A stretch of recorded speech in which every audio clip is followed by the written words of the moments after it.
LoveLore Library. Chapter 502. What Yunxing didn't know was that after she fell into the crater of the volcano, the temperature at the back of the mountain, which was already very high, suddenly rose a lot, as if someone suddenly added fire to the crater of the volcano. Even the Fire Elves clan didn't dare to rashly approach the crater of the volcano. Divine Wind and the others also realized this, so they were forced to stop at the periphery, looking for the whereabouts of the Night Demon Queen. Yunxing walked to the center of the volcanic island. In the center of this isolated island, there was a fountain, and the spring water was gushing out. Water of life. Yunxing found several bottles in the beast language ring. She didn't hesitate to fill all the bottles. The water of life could only be found by chance. Even when Yunxing was injured, she could only use the holy water of elves once a year. When she bent down to get the water, Yunxing found that the fingers of the summoned beast in the box trembled even more. It seemed to be reminding Yunxing that there was something hidden in the water. Could it be that there is something under the spring? Yunxing looked at the spring. She looked carefully and found that under the crystal-clear spring, there was a faint light flashing. At the bottom of the spring, there was really something buried. If one didn't look carefully, no one would notice that light. Yunxing simply dropped the bottle and used both hands to dig out the soft soil near the spring. Slowly, something came out from under the water. This is... Yunxing saw a delicate small wine cup. The size of the wine cup, which was polished with a crystal material, was slightly bigger than the wine cups that the elves often drank in banquets. It looked very similar to the shape of the trophy that was won in some competitions. Looking at the material, it was a silver cup. When the wine cup appeared, the summoned beast that had been restless all the time stopped and became calm again. The immortal Holy Grail. Still, no one told Yunxing, but in her mind, a memory about the immortal Holy Grail naturally appeared. The immortal Holy Grail, the immortal Holy Grail. According to legend, there was a holy spring in the Holy Grail, which could cure all the poisons in the world. It was the second 8 Barons' divine artifact. Staring at the cup that had just been scooped out of the water, Yunxing felt thirsty. This Holy Grail should belong to the elves. But, there was a strong voice in the bottom of her heart telling Yunxing that she must obtain this cup. This cup was very important to her. Yunxing took the cup out of the spring water. When the cup left the water of life that had been gushing out suddenly stopped. It was as if someone had blocked the mouth of the spring. It turned out that the reason why the Immortal Keeper Nation's elves were able to obtain the water of life wasn't just because of the water of life. The true reason was because of the immortal Holy Grail. It was unknown when the immortal Holy Grail had been buried in the Fire Spirit Mountain. Yunxing had just taken out her wine glass when there was a sharp screech in the air, as if a bat was screaming above her head. In the sky above the glacier island, there was already a dense group of night charms flying around. This group of dark blue-skinned night charms were different from the small night charms that Yunxing had seen earlier. They were bigger in size and held spears in their hands. There were more than 1,000 of them. They were the night charms, the elites of the charm clan. In the middle of the night charms, there was a graceful and luxurious queen of charms. Kao, the queen of night charms' charming and beautiful face had an additional fierceness as she stared at the immortal Holy Grail in Yunxing's hand. Yunxing understood that the reason why these charm clan had gathered at the Fire Spirit Mountain was not like what Divine Wind and the others had thought, which was because they coveted the water of life. What they really wanted was the immortal Holy Grail under the spring of life. But the night charms weren't sure of the exact location of the Holy Grail, so they could only occupy the periphery. Who knew that Yunxing would accidentally enter the volcano island because of Huyaoyao, and even find the immortal Holy Grail with the guidance of the summoning demon hand? Kao, the queen of night charms made a threatening gesture towards Yunxing. She raised her hand, and the thousands of night charms beside her all raised the spears in their hands. "Caw, caw, little master, they want you to hand over the Holy Grail." The puffed egg understood the Queen of Night Charm's strange cry. "Tell them, if they want the Holy Grail, they can come and snatch it." Yunxing quickly put the immortal Holy Grail into the beast language ring and prepared to jump into the lava behind her. She knew that she wouldn't be affected by the lava, so she wanted to escape immediately. Who knew that just as Yunxing took a step, the night charms let out a sharp cry. That cry was mournful and sharp, as if someone had suddenly hit Yunxing's head with a heavy object. All the strength in her body suddenly disappeared, and she felt very uncomfortable.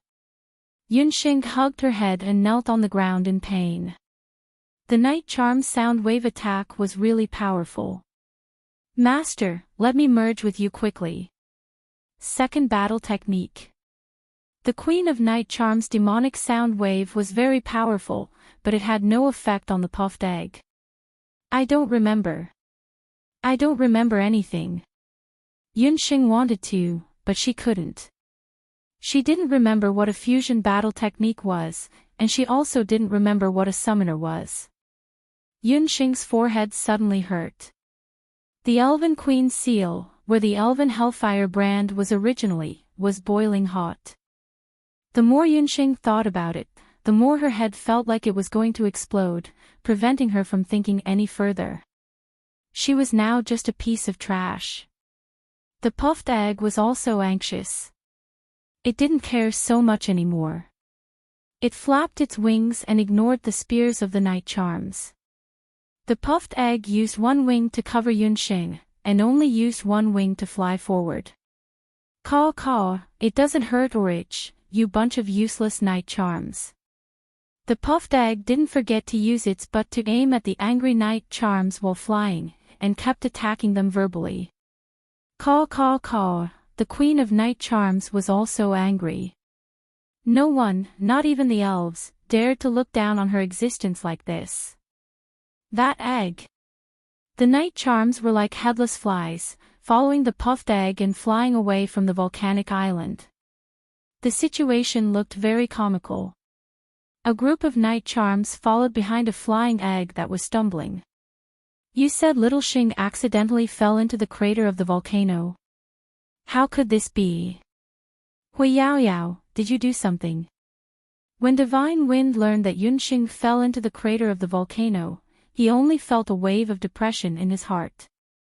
He knew that Yunxing had the Elven Hellfire body, but her Elven Hellfire brand had been sealed by the Queen. Divine Wind didn't know if this would affect her. "It has nothing to do with me." She was greedy and wanted to kill a few more night charms, so she fell in herself. Hui Yao Yao pretended to look guilty, but she sneered in her heart. At this moment, that bastard mixed blood had probably become a skeleton under the volcano. The Divine Wind finally belonged to her. Not good. Divine Wind King, Chief, there is a large group of night charms approaching from the front. The fire elf soldiers heard a whistling sound. It was the sound of a large group of night charms approaching. Chapter 503. Not far away, Divine Wind, Huiyu, and the others also saw this strange scene. "What the hell is that?" Huiyu's mouth was wide open. Were his eyes playing tricks on him? That was an egg. It's very likely a strange magic beast bred by the volcano. Huiyu and the others didn't dare to be careless. The elven archers were all on alert and pointed at the strange egg in the air. "Pop pop. We're on the same side. Don't shoot." The puffed egg looked at the elves below and saw that they were all pointing their bows at it. Although the spears of the night demons and the arrows of the elves could not cause fatal damage to it, it would still hurt. Unfortunately, only Yunxing could understand the puffed egg's words. In the ears of Divine Wind and the others, it was just a mess of popping sounds. "Wait. Little Xing is under its wing." Divine Wind caught a glimpse of the corner of Baby Popping's clothes. Under one of Baby Popping's wings was a person. They didn't know whether that strange egg was a friend or foe. In a situation where they didn't know who was friend or foe, Divine Wind didn't dare to hurt that egg. Not good, it's the Night Demon Queen. The elven archers also saw the shocking number of night demons. Shoot, be careful not to hit that egg. Divine Wind immediately rose into the air and prepared to save Yunxing. Who knew that the egg was very agile? When it saw Divine Wind coming over, it flew far away with a whoosh. The night demons and the elven archers were also engaged in a fierce battle.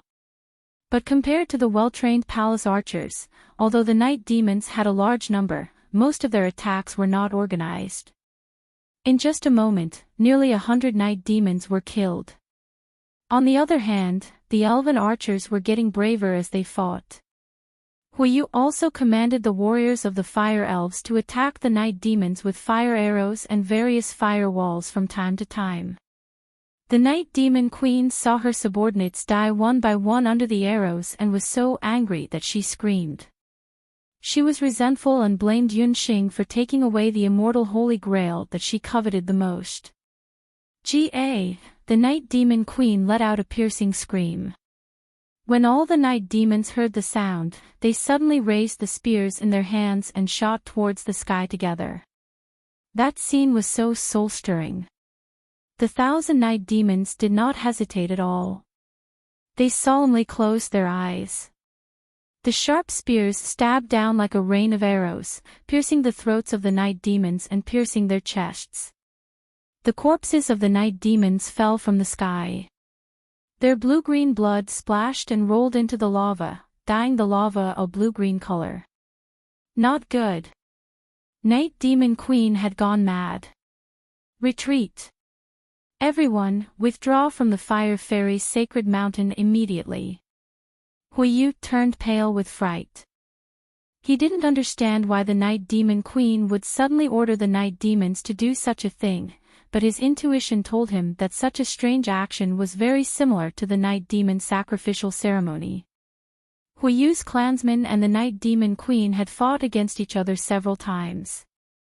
In the early days, the fire spirits and the night demons had mostly fought to a draw. When the fire spirits retreated, the fire spirits were the sacred mountain, so the night demons would not chase after them. But this time, the night demons were ruthless. They didn't know what had provoked the Night Demon Queen. Huiyu naturally didn't know that the reason the Night Demon Queen had led the night demons to guard the fire spirit's sacred mountain was to find the immortal Holy Grail. The immortal Holy Grail, to the night demons, had a very special meaning. Previously, in order to find the immortal Holy Grail, the night demons would not fight the fire spirits head-on.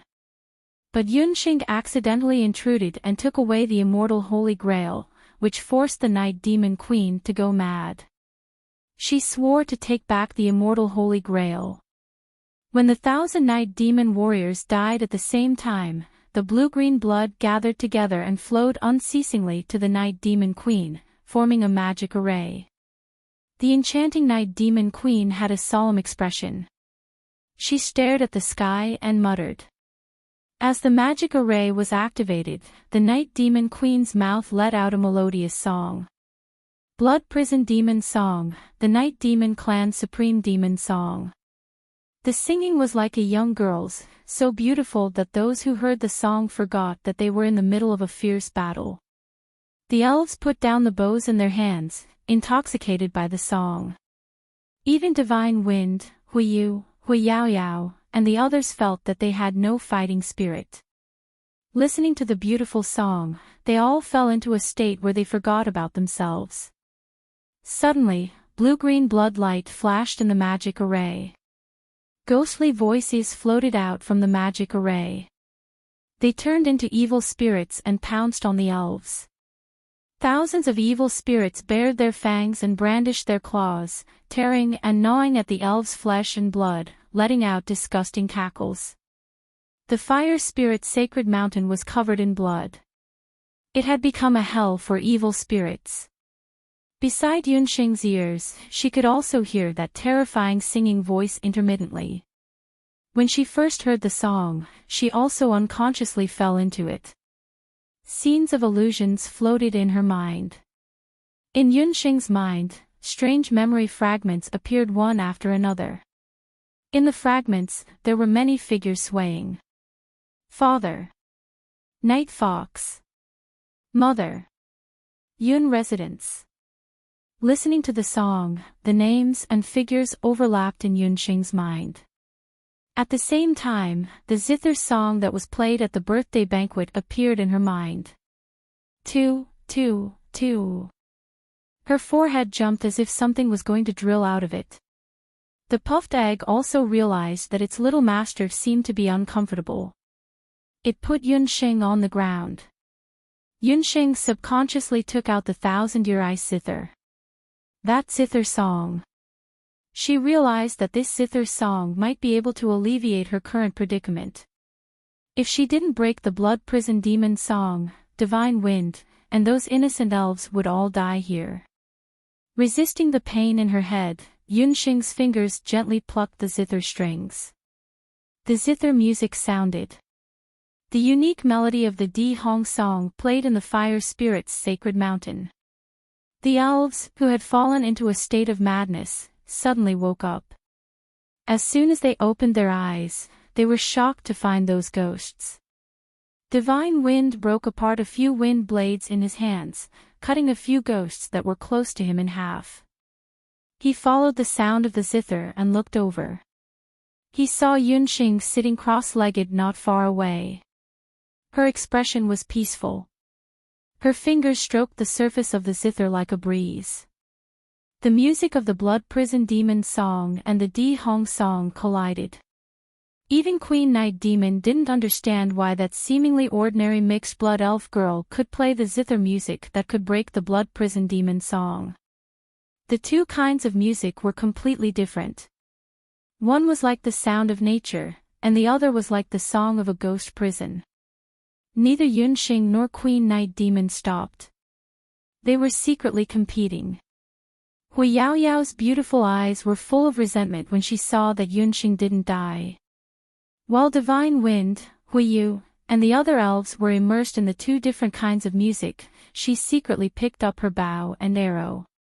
The bow and arrow were aimed at Yunxing's head. Hui Yaoyao was very vicious. She was afraid that Yunxing wouldn't die, so she added a flame arrow to the bow and arrow. The bowstring vibrated, and a beam of fire shot into the sky, shooting towards Yunxing. Chapter 504. Yao Yao. What are you doing? Hui Yu was very close to his sister. He felt a magical fluctuation beside him. When he turned around, he was stunned. A flame soared into the sky, shooting towards Yunxing. Hui Yaoyao's archery was very accurate. The arrow left the bowstring and shot straight towards Yunxing's head. Seeing this, Divine Wind's expression changed greatly. He immediately urged the wind to change the direction of the arrow. But no matter how fast Divine Wind's chanting was, he was still one step too slow. He only made the arrow slightly deviate from its direction. Yunxing was immersed in playing the Di Hong song. With the sound of the zither, she felt that her headache was alleviated a lot. The figures that were originally wandering in her mind were also connected. Under her hand, Trillium's hand was moving, and the strings were plucked faster and faster. Di Hongge became even more agitated and majestic, like an army of thousands of men and horses charging towards Night Demon Queen. Night Demon Queen also felt the change in her opponent's zither music. It was very strong. The sound of the mixed blood elf girl's zither was like a war song, making Night Demon Queen's heart beat faster and unable to control herself. Gah, Night Demon Queen finally couldn't bear it. She spat out a mouthful of blue-green blood, and her whole body collapsed on the ground. She was no longer as arrogant as before. The moment Night Demon Queen was defeated, Yunxing's zither strings paused. She felt that in her mind, vague memory fragments appeared one after another. Just as she was trying to string all the memory fragments together, she felt a sense of danger approaching. A demon's sealing arrow was shooting towards her face. It was too late to dodge. The arrow pierced Yunxing's forehead. A burst of blood could be seen, and the blood instantly blurred Yunxing's eyes. Boom! Just when everyone thought that Yunxing's blood would splatter on the spot. A terrifying power gushed out from Yunxing's forehead. That power actually repelled Hui Yaoyao's arrow, instantly burning it to ashes. There was a terrifying beast roar. Yunxing felt her entire body tremble. Her forehead felt as if it had been bitten by a mosquito. At the same time, she felt as if something had peeled off from her forehead. Yunxing. Shenfeng's painful cry came from afar. Mother. A beautiful woman's face appeared in Yunxing's mind. Hu Jiuxing. Her memories quickly came back to her, and Yunxing suddenly remembered everything. She was Yunxing. She was Yunxing from Zhou State. A summoner and a magician of the 5 elements. She came to the immortal abode to search for the water of life to heal her father. She met her mother, Hu Jiuxing, who should have died long ago. The scenes of Icefall City came back to him like a movie in reverse.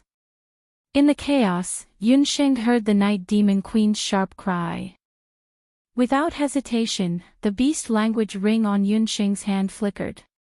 In the next moment, Yunxing and the puffed egg became one. In the blink of an eye, Yunxing appeared in front of the Demon Queen. All of her night demon subordinates had already been executed. Even the blood prison demon Song had been broken by Di Hong Song. She held the summoning demon hand in her hand. Night Demon Queen, I, as a summoner, contract with you. The powerful pressure of the summoning demon hand made the physically and mentally exhausted Night Demon Queen unable to resist. She meekly knelt on the ground. Yunxing put the Night Demon Queen into the fairy space.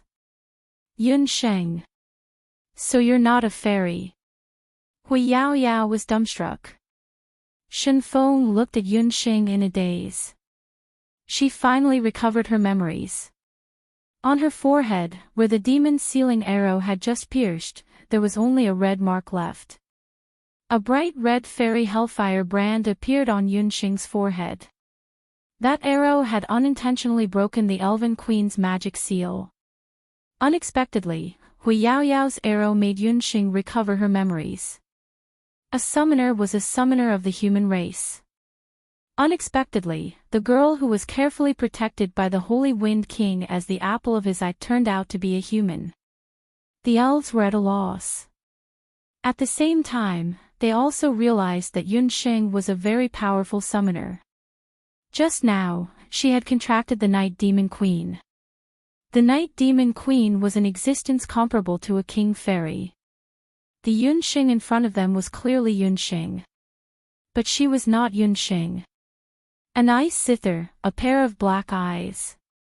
At that moment, her face was like fire and ice. Big brother, she is a human. She pretended to be a mixed-blood fairy and approached the Holy Wind King. She has some unspeakable secret. Kill her. Hui Yaoyao was shocked and frightened when she saw that she failed to kill Yunxing with one arrow. Hui Yu's expression was serious. He looked at Shenfeng, only to see that the latter didn't say a word. His eyes seemed to be frozen, resting on Yunxing's body. Every time she took a step, Shenfeng's eyes also followed her. Shenfeng. Hui Yu wanted to ask for his opinion. This was the holy land of the fairy race. It was already a capital offense for a human to enter. Shenfeng looked at Yunxing, his blue eyes revealing a trace of sadness at this moment. Little Xing, I'm sorry. I've never blamed you, Yunxing said with a calm smile. Shenfeng, thank you for taking care of me all this time. Her smile was very bright, but her tone was so distant. Shenfeng discovered that in the past 3 years, Yunxing had never smiled like today. In these 3 years she was doted on by him.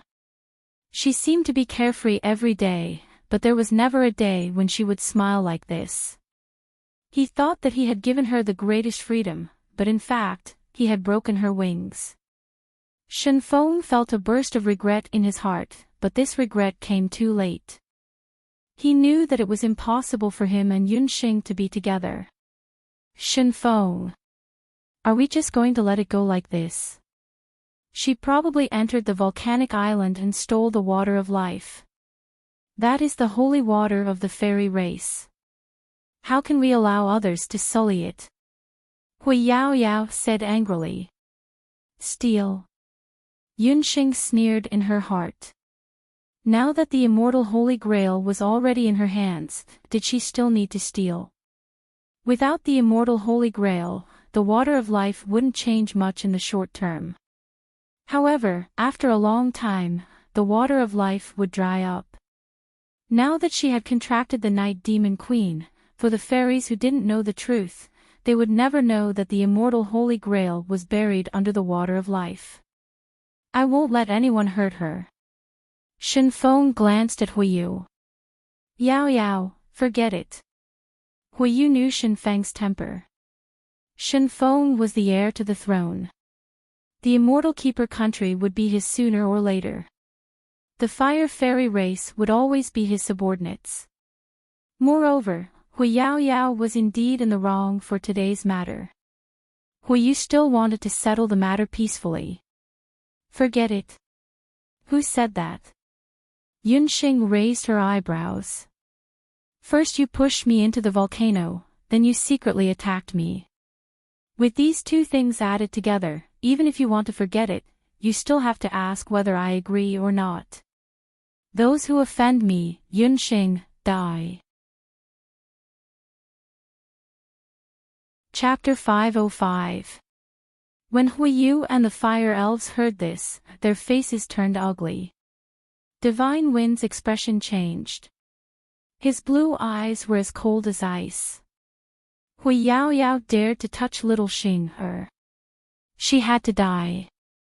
Hui Yao Yao was a bit flustered when she saw the silence. She bit her lips and refused to admit it. You're slandering me.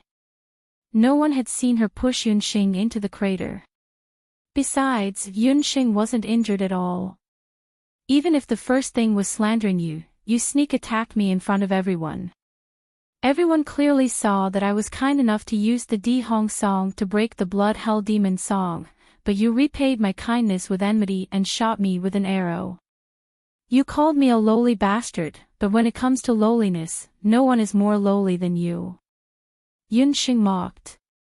Although she had insulted Hui Yao Yao, the fire spirits present were left speechless. They couldn't say a single word. The elven archers from the elven royal court also looked at Hui Yao Yao with contempt. They all thought that Hui Yao Yao's actions had blasphemed their elven arrows.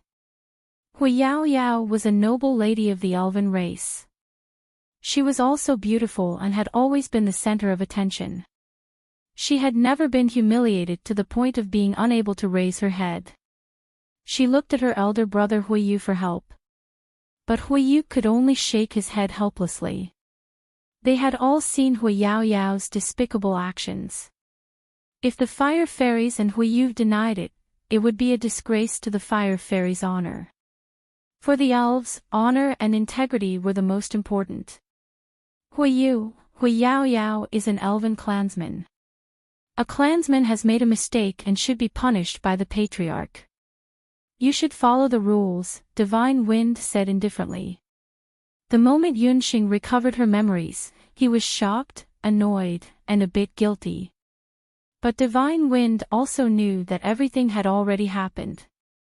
There was no way to go back to the past. Yunxing and Divine Wind's eyes met. She looked away. Divine Wind's heart suddenly shrank. His heart felt empty. He knew that there were some things that he had lost forever. After recovering her memories, Yunxing didn't blame Divine Wind. She knew that it was the Elf Queen's idea to seal her memories and her Dharma soul. In these 3 years, Shen Feng had been meticulous with her. He could have taken advantage of the time when she had lost her memories to make her his, but he didn't do so. According to the rules of the Fire Elves, do not do unto others what you would not have them do unto you. If you do unto others, do unto them tenfold. Yao Yao, you must be punished, Hui Yu said with difficulty. The punishment of the elves had always been cruel, especially for the Fire Elves. Their temperament was unyielding and upright, and there was no room for falsehood. Return the favor tenfold. What he meant was that he would return the favor with 10 arrows. 10 arrows. Furthermore, it was aimed at his forehead. Hui Yao Yao's face immediately lost all color. Fetch the arrows. At Divine Wind's command, the captain of the archers beside him took out a quiver of deviled sealing arrows and a sturdy elven crossbow and handed them to Yunxing. How could Hui Yu not be worried? However, as the patriarch of the Fire Elves, and in front of Divine Wind, he didn't dare to have the slightest thought of shielding his sister. If he had to blame someone, he could only blame his sister, Hui Yao Yao, for being too willful. Brother. She'll kill me. Hui Yao Yao was truly at a loss for words. She couldn't cry for help. She pleaded with Divine Wind, but who would have thought that Divine Wind would flick his sleeve and shake her off as if she was filthy. She wanted to beg her brother again, but Hui Yu also retreated to the side. The elven archers didn't look sideways, and the warriors of the Fire Elves didn't dare to stop them. Yunxing. You just injured me. The Fire Elves won't let you off. Seeing Yunxing pull the bow without any scruples, Hui Yao Yao wanted to escape. Brother. Hui Yao Yao felt extremely wronged. She looked at Yunxing's arrow in horror. She couldn't dodge or even run away. If she did, she would be disobeying the Fire Elves' rules and would be expelled from the tribe. Yunxing took the arrow and pointed it at Hui Yao Yao without any hesitation. Hui Yu frowned. Although he knew that his sister was in the wrong, if Yunxing really killed Hui Yao Yao in front of him, he definitely wouldn't let Yunxing off. Even if he had to use the power of the Fire Elves and offend Divine Wind, he would still kill Yunxing. Yunxing, remember, you are stepping on the territory of the Immortal Keeper country, the holy land of the Fire Elves, Hui Yu threatened Yunxing. Humph, Yunxing sneered. Her eyes focused and the devil sealing bow in her hand was already stretched taut. She was about to shoot when she suddenly put down her bow. Yunxing smiled and glanced at Hui Yu. Patriarch Hua, are you threatening me? I'm very timid and can't stand up to threats. Since that's the case, I'll be lenient for the sake of Patriarch Hua. After saying that, Yunxing reached out and broke the arrowhead. Once the arrowhead was removed, Hui Yu couldn't help but breathe a sigh of relief. The most dangerous thing about the devil's sealing arrow was its arrowhead. Without the arrowhead, only the body of the arrow was left. The threat it could cause was limited. When Hui Yao Yao saw this, her previous fear disappeared. She sneered, Yunxing, weren't you always so arrogant? Turns out you're only so-so. You want to use the body of an arrow to shoot me. You're dreaming. I should be thanking you for helping me recover my memories. Yunxing walked towards Hui Yao Yao. Yunxing had a moving smile on her face. Although her smile was moving, Hui Yao Yao felt a sense of fear under Yunxing's gaze. Hui Yao Yao was so scared that she took a few steps back. She looked at the Fire Elves around her and her brother on the side and felt a little more confident. Yunxing wasn't willing to let it go. It was fine if she hadn't recovered her memories, but now that she had, she was no longer the elven mixed-blood girl with no worries. Believe it or not, I can still take your cheap life with an arrow without an arrowhead. Yunxing's voice suddenly turned sharp. She suddenly pulled the bow and poured a strand of elven hellfire into the arrow. In an instant, the entire arrow body began to burn like red-hot iron. She released her finger and the arrow left the bowstring. Hui Yao Yao didn't feel anything at first, but when the arrow approached, she suddenly felt a terrifying swallowing force rushing towards her. The arrow was very fast. Hui Yao Yao didn't have time to make a move to stop it. She only felt a burning sensation on her face. A wave of heat brushed past her forehead. There was a moment of hesitation on her coquettish face.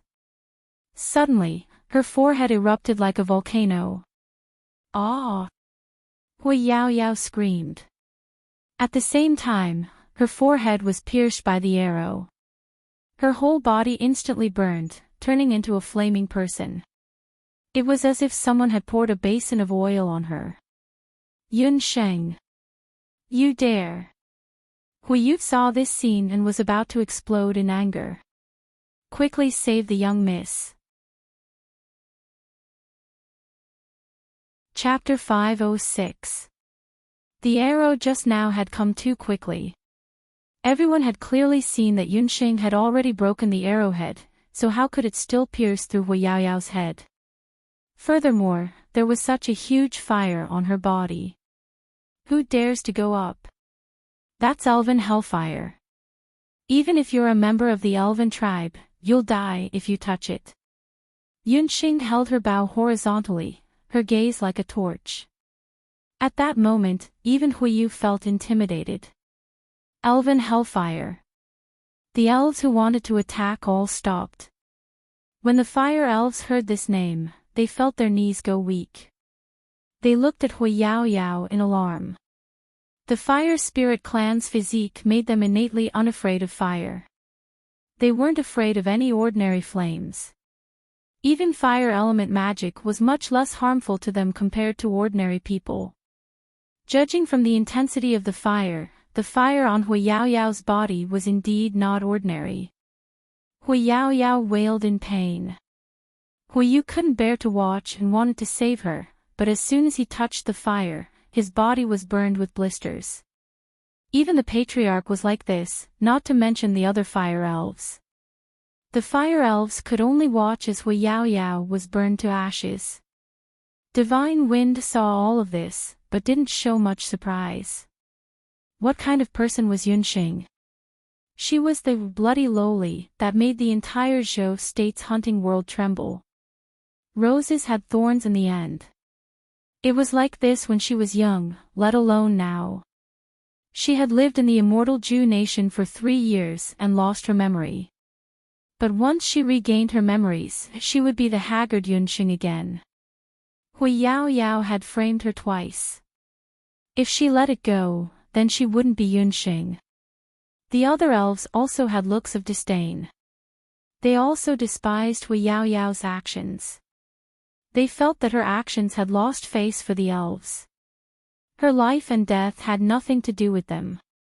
Hui Yao Yao was burned to ashes alive. Seeing Hui Yao Yao's death, Divine Wind's first reaction was to protect Yunxing behind him. "Hui Yu, if you want to settle accounts, then come at me." Divine Wind knew Hui Yu's temper. Seeing his own sister die in front of him, he definitely wouldn't let it go. Hui Yu forced a smile and ordered his men to collect Hui Yao Yao's ashes. To Divine Wind's surprise, he didn't order the fire elves to attack. On the contrary, he led the fire elves to kneel down together. Hui Yu no longer had the domineering expression of the chief of the fire elves. He respectfully said, "The current chief of the fire elves tribe, Hui Yu, leads a group of elves to ask for forgiveness from the successor of the fire queen." Hui Yu did not expect Yunxing to be the successor of the fire elf queen. The group immediately rushed back to the imperial court. The elven queen was also shocked and she found out that the heir of the fire elf queen who had been missing for many years was Yunxing. "Hui Yu, are you sure? Is she really the successor of the elven queen?" A long time ago, the Immortal Keeper nation was made up of 4 small nations. The predecessors of each small nation were the four major tribes. At that time, although the nation was divided, the Immortal Keeper nation was the strongest because the elven queens of the four small nations had the legendary god's inheritance. But at some point in time, several elven queens fell one after another, leaving only the Wind Elven Queen bloodline. After losing the three elven queens, the tribes were in turmoil. In desperation, the Wind Elven Queen unified the Immortal Keeper nation and established the Elven Imperial Court. It was also because of the fall of the three elven queens that the Immortal Keeper nation closed its doors to avoid external disasters. In the tribes that lost their elven queens, there was a saying that one day, the successor of the elven queens would reappear. The appearance of the successor would bring new life and prosperity to the elven tribes. Previously, because of the Elven Queen's seal, you didn't notice the elven hellfire on Yunxing. But once the seal was removed and Yunxing attacked, the fact that she had the elven hellfire was exposed. The terrifying hellfire devoured Huiyao as soon as it appeared. If it was said that Huiyu had the intention to avenge his sister earlier, he no longer had that thought after finding out the identity of Yunxing's successor. To the elves, the identity of the elven heir was even higher than that of the chief. Huiyu, are you sure? This is a serious matter. The Elven Queen only knew that Yunxing had the Fire Elven brand on her, but she didn't expect the brand to be the symbol of the successor. Your Majesty, the only flame that can hurt me is the elven hellfire. Huiyu trembled in fear at the thought of his sister plotting to kill the elven heir that the elven tribe had been searching for many years. The Elven Queen fell silent after hearing that. She walked in front of Yunxing and looked directly at Yunxing. Yunxing, where did you get the elven hellfire? The Earth's core smelted cave. I got it from the magic array guarded by the mythical beast Swanee. Yunxing had already guessed that the magician who fought with the mythical beast Swanee was most likely the previous Fire Elven Queen. The mythical beast Swanee was famous for being a Fire Elven mythical beast. It seemed that Huiyu was telling the truth. The Elven Queen thought that it was also good that Yunxing got the Hellfire Elven inheritance. Earlier at the birthday banquet, there were people who questioned whether Yunxing's identity was qualified to be Divine Wind's wife. But if she became the successor of the elves and led the Fire Elven tribe, then her identity would be different. Through her union with Divine Wind, she could control the Fire Elven tribe that had always been rebellious. This was an unexpected gain. The Elven Queen thought, Yunxing, are you willing to marry Divine Wind as the successor of the Fire Elven tribe and inherit the position of chief of the Fire Elven tribe? Yunxing didn't expect the Elven Queen to make such a request. Divine Wind looked at Yunxing expectantly. In her impression, the Elven Queen didn't like her. After she recovered her memory, Yunxing didn't think that the Elven Queen would let her go. Yunxing didn't know how important the Elven inheritance was to the Elven tribe. Yunxing was now the successor of the Fire Elven tribe. If she wanted, she could mobilize the power of the entire Fire Elven tribe at any time. Even if she wanted to leave the Immortal Residence country, it was also possible. The Elven Queen naturally didn't want to lose the Fire Elven tribe, the bravest and most belligerent of the elves. She wanted Divine Wind and Yunxing to marry. Part of the reason was to control the Fire Elven tribe. Another reason was because she knew that Divine Wind had deep feelings for Yunxing. I don't want to.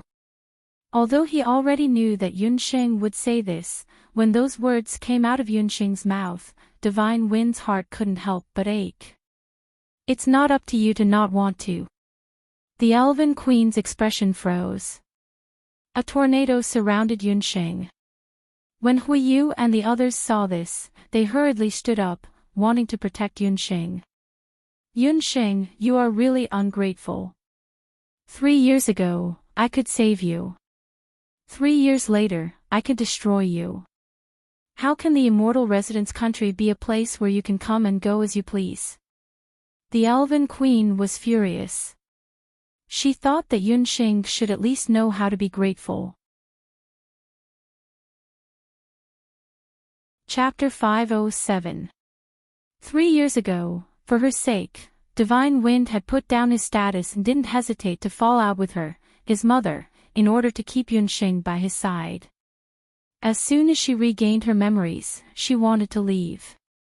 Divine Wind's expression just now, the pain between his eyebrows, she, as his mother, saw it all and felt pain in her heart.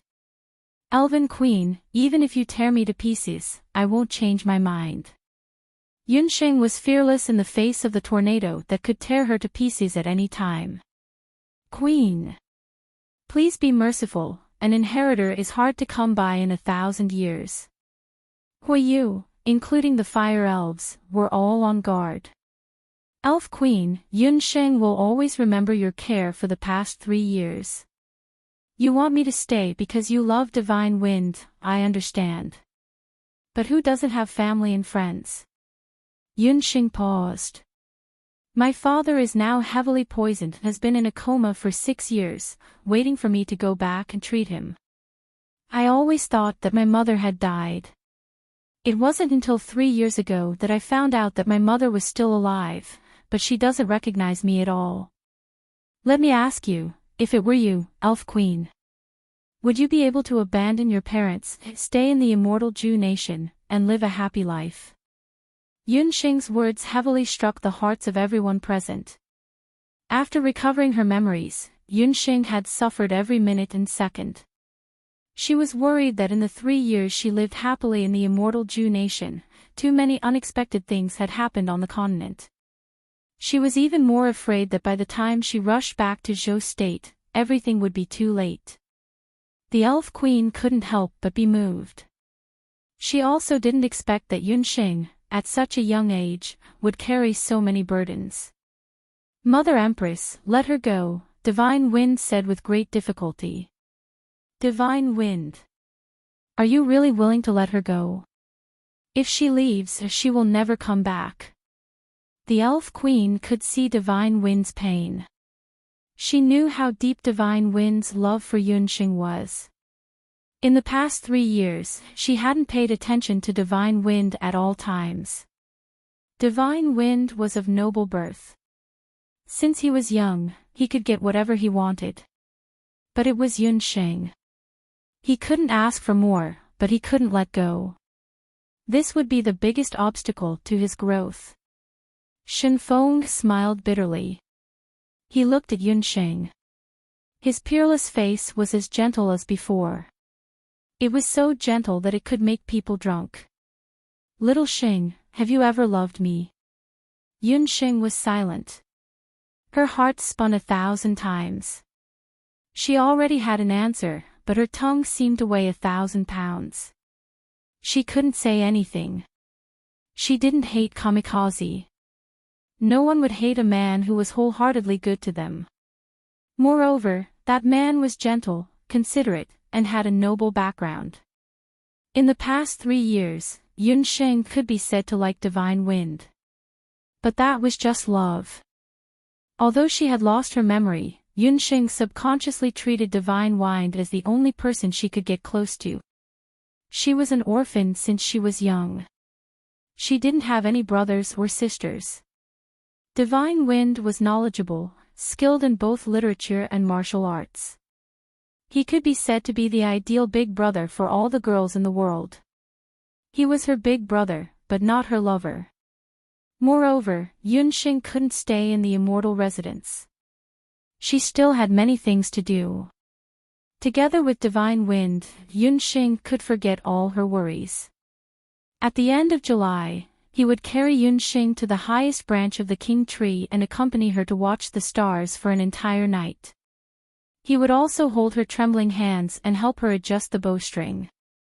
But choosing him was tantamount to giving up on everyone behind her. Her family, her parents, her friends, and her companions. Yunxing's silence made Divine Wind understand. Divine Wind closed his eyes. His heart was filled with bitterness. Divine Wind, I like you very much. The next moment, the girl's clear voice made Divine Wind open his eyes. It was like, not love. But at least, somewhere in her heart, there was still a place for him.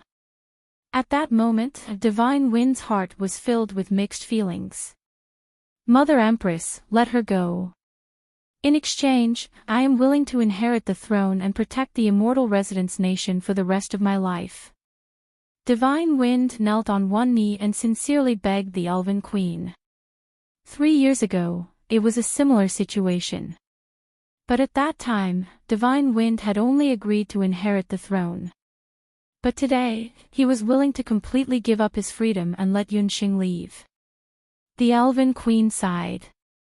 She glanced at Divine Wind, who was still kneeling on the ground, unwilling to get up. She seemed to see her past self in Divine Wind.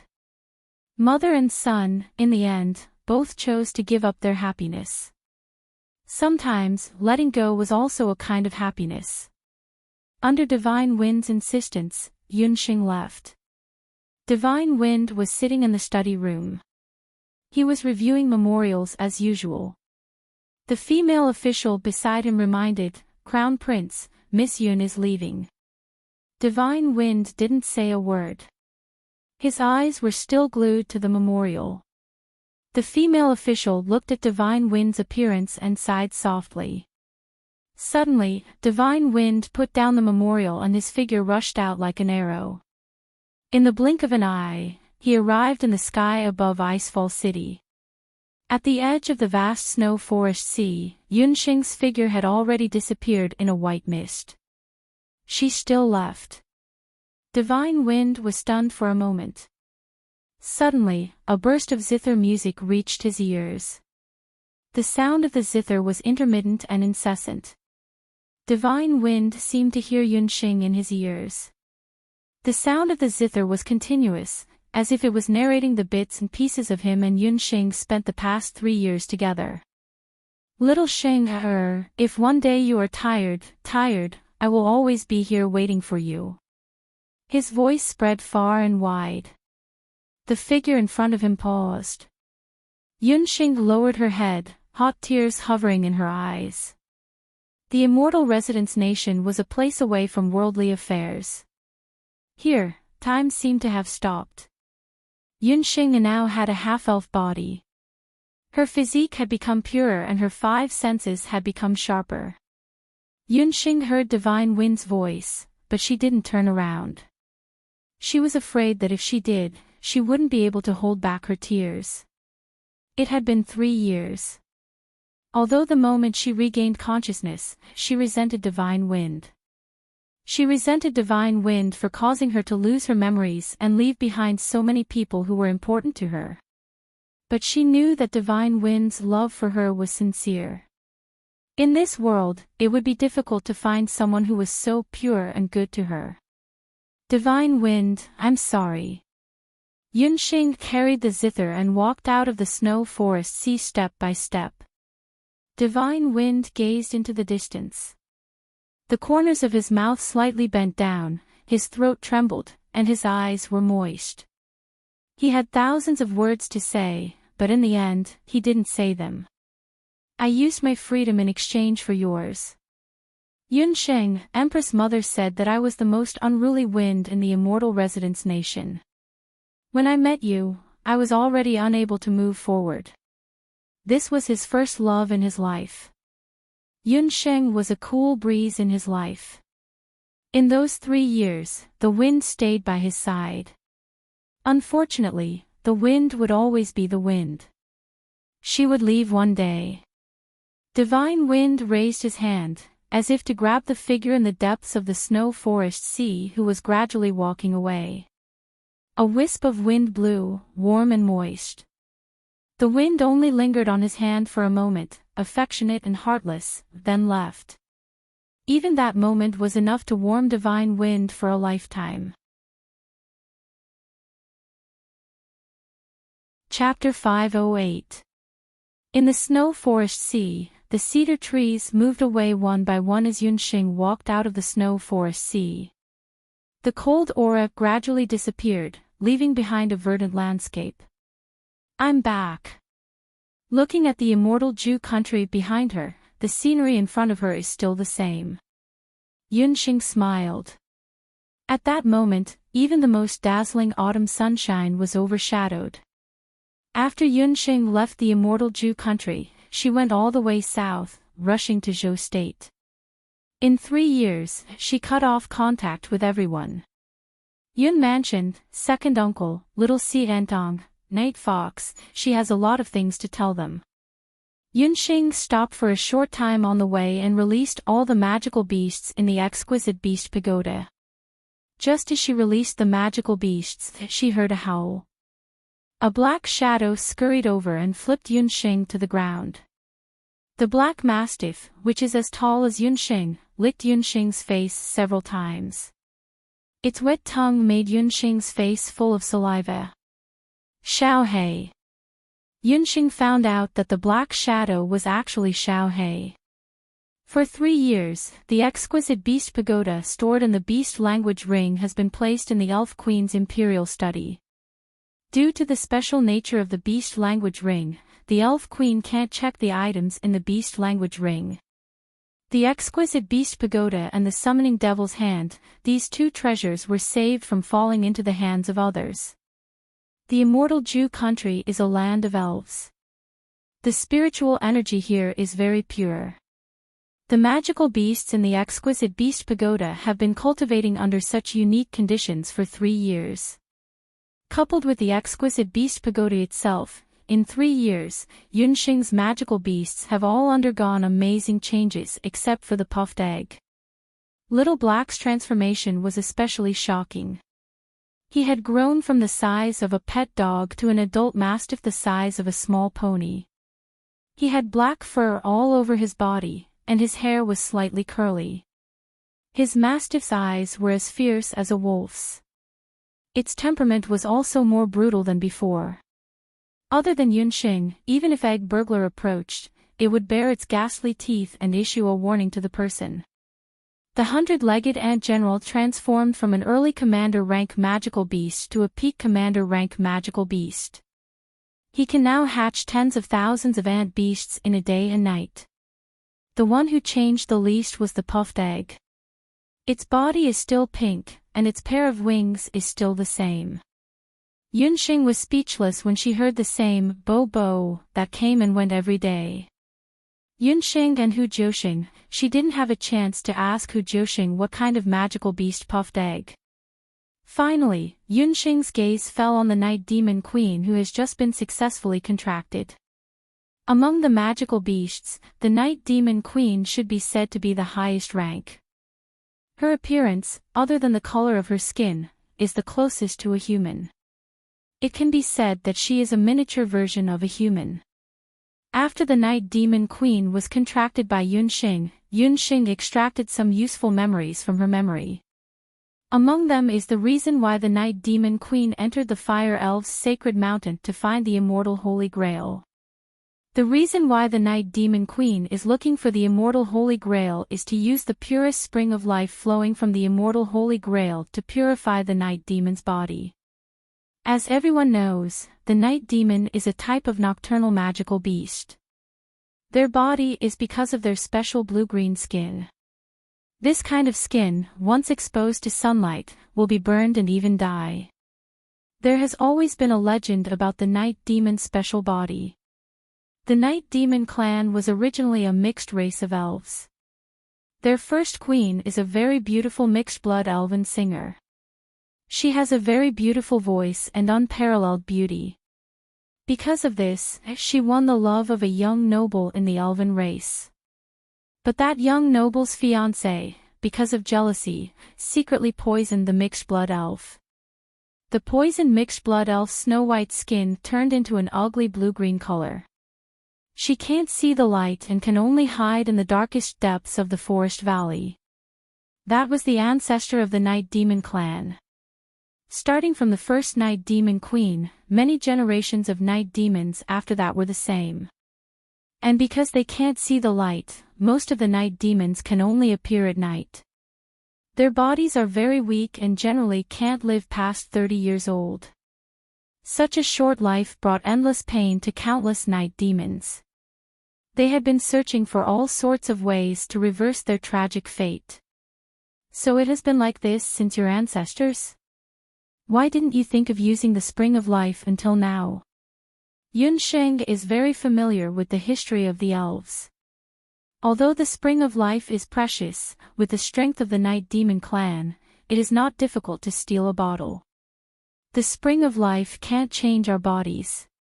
Only the Spring of Life, the water in the immortal Holy Grail, can help us change our misfortune, the Night Demon Queen told Yunsheng in detail. The place where the immortal Holy Grail is buried originally has an artesian spring. The water in the immortal Holy Grail has been diluted by the artesian spring, so its effect is greatly reduced. So the Night Demon Queen was determined to seize the immortal Holy Grail. But she didn't expect to meet Yunsheng, who has awakened her summoning ability. Who told you that the immortal Holy Grail is in the Fire Elves' sacred mountain? The elves of the immortal residence country obviously didn't know about this, otherwise they wouldn't have let Yunsheng get away with it so easily. It's an unknown magic beast. It broke into the Night Demon clan's territory one day and told me. The Night Demon Queen also didn't know where that magic beast came from. What kind of magic beast is that? A magic beast that can break into the Night Demon clan's territory and know the whereabouts of the immortal Holy Grail can't be simple. This. The Night Demon Queen showed an awkward expression. She shook her head in distress. I don't remember. I only know that it was a magic beast that told me, but I can't remember its specific appearance and origin. Yunsheng checked the Night Demon Queen's memory and found that she wasn't lying. That magic beast of unknown origin seemed to have used a kind of hypnotic method to make the Night Demon Queen look for the immortal Holy Grail according to its words, but she didn't realize that she was under someone's control at all. If Yunsheng hadn't made a contract with the Night Demon Queen later, she would have been muddle-headed and handed the immortal Holy Grail to that magic beast after obtaining it. Although she didn't directly find the mastermind behind the Night Demon clan, Yunsheng made a discovery. Night Demon, I killed a lot of your clansmen along the way and took away the immortal Holy Grail. As compensation, I'll help you solve the doubts that have troubled your clansmen for many years. The blue-green skin and photophobia of the Night Demon clan have nothing to do with poison or physique. The real reason is because the Night Demon clan has long intermarried. Yunsheng didn't think that there was any poison in the world that could still work after so many generations. Chapter 509. When she checked the body of the Night Demon Queen, she found that her fingers and toes were one more than the ordinary elves. Combined with what the Night Demon Queen had said earlier, Yunsheng thought of a modern case. She saw it in a news article about a similar case in a certain oceanic island country. The residents there had blue skin, blue blood, and they were afraid of the sun. After the modern medical research, they found that the reason why these people had abnormal skin and were afraid of the sun was not because of the mutation of the human body, but because they lived on the island all year round. The residents of the island could only marry close relatives. As a result of the long-term marriage of close relatives, the residents became like that. The situation of the Night Demon Queen in front of her was very similar to the situation of the blue-blooded people in the oceanic island country. Yunsheng asked the Night Demon Queen about the intermarriage of the Night Demon tribe, and it was as she guessed. To some extent, the immortal Holy Grail that the unknown magical beast said can save your people, this matter is not completely wrong. The Spring of Life can purify a part of your mutated blood caused by the intermarriage. Your people's life can be prolonged, and they can also live under the sun for a short time, but to completely reverse your fate, you must abolish the intermarriage. I have written a letter to Divine Wind, telling him about the Night Demon tribe. I believe he will make the corresponding arrangements. Yunsheng's words made the Night Demon Queen feel relieved. The Night Demon Queen was a magical beast at the peak of the commander level. Compared to the ordinary magical beasts, she had wisdom. She was subdued by Yunsheng only because of the summoning magic hand. She was still not convinced by Yunsheng. After all, the other party was just an ordinary summoner. But if Yunsheng could change the fate of her tribe, then everything would be different. I have obtained the immortal Holy Grail. I can provide a part of the spring of life to you. You can give it to your people, and then let them not make trouble, and live peacefully with the local elves. It only takes 10 to 20 years, and the newborn babies of the Night Demon tribe will become normal mixed-blood elves. Yunsheng's voice fell, and the Night Demon Queen had respectfully knelt down. If she was still a little unconvinced before, then she was now completely submissive to this new master. What Yunsheng didn't know was that because of her unintentional action today, she had completely changed the fate of thousands of Night Charm clan members. In the long years to come, countless demon empresses would remember this person's name. That person had changed the fate that had troubled their entire race for so many years. Thank you, Master. From today onwards, I will be loyal to you forever. In order to thank you, please accept my soul stone. Queen Yigu's words shocked Yunsheng. Soul stone. I can't take your soul stone. I'm a healer. The matter of the Night Demon clan is as easy as lifting a finger. A soul stone is equivalent to taking your life. I can't take it. Yunsheng had never thought of killing the Night Demon Queen. To her, a Peak Commander magical beast was much more useful than a soul stone. She didn't need a fourth soul stone for the time being. 3 years of blank memories had caused her magic cultivation to stagnate. Moreover, she had lived in the immortal residence for 3 years and spent a long time with the fairies. The original violent aura in her body had been diluted a lot. She didn't want to hurt the magical beasts too much. Master, don't misunderstand. You don't need to kill me to use my soul stone. Queen Yigu and Yunsheng had already untied the knot in their hearts. Queen Yigu pursed her lips and smiled.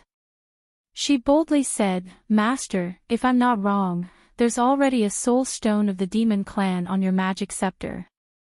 Yunsheng had been a magic loser for 3 years. Her magic scepter was still the same as before. It was still a master magician. There were a total of 3 soul stones on it. Although there were only 3 of them, each one of them was extraordinary. The first one was a mutant fire-type soul stone that Yunsheng had personally hunted down. It had a fairy's blessing imprint. The second one was a spirit stone of the demon clan that Divine Wind had given her. It had the attribute of wind and had a paralyzing effect. The third one was a spirit stone of the Hellfire Fairy. It was condensed from the energy of Hellfire after Yunsheng obtained the Hellfire Fairy imprint. These 3 soul stones could be said to be a luxurious lineup in the world of soul stones. They were priceless treasures in the eyes of every master magician. Not to mention other things, just the fact that they were used separately on the magic scepters of different magicians was already amazing enough. Needless to say, they were used on an ordinary magician who was only a master magician.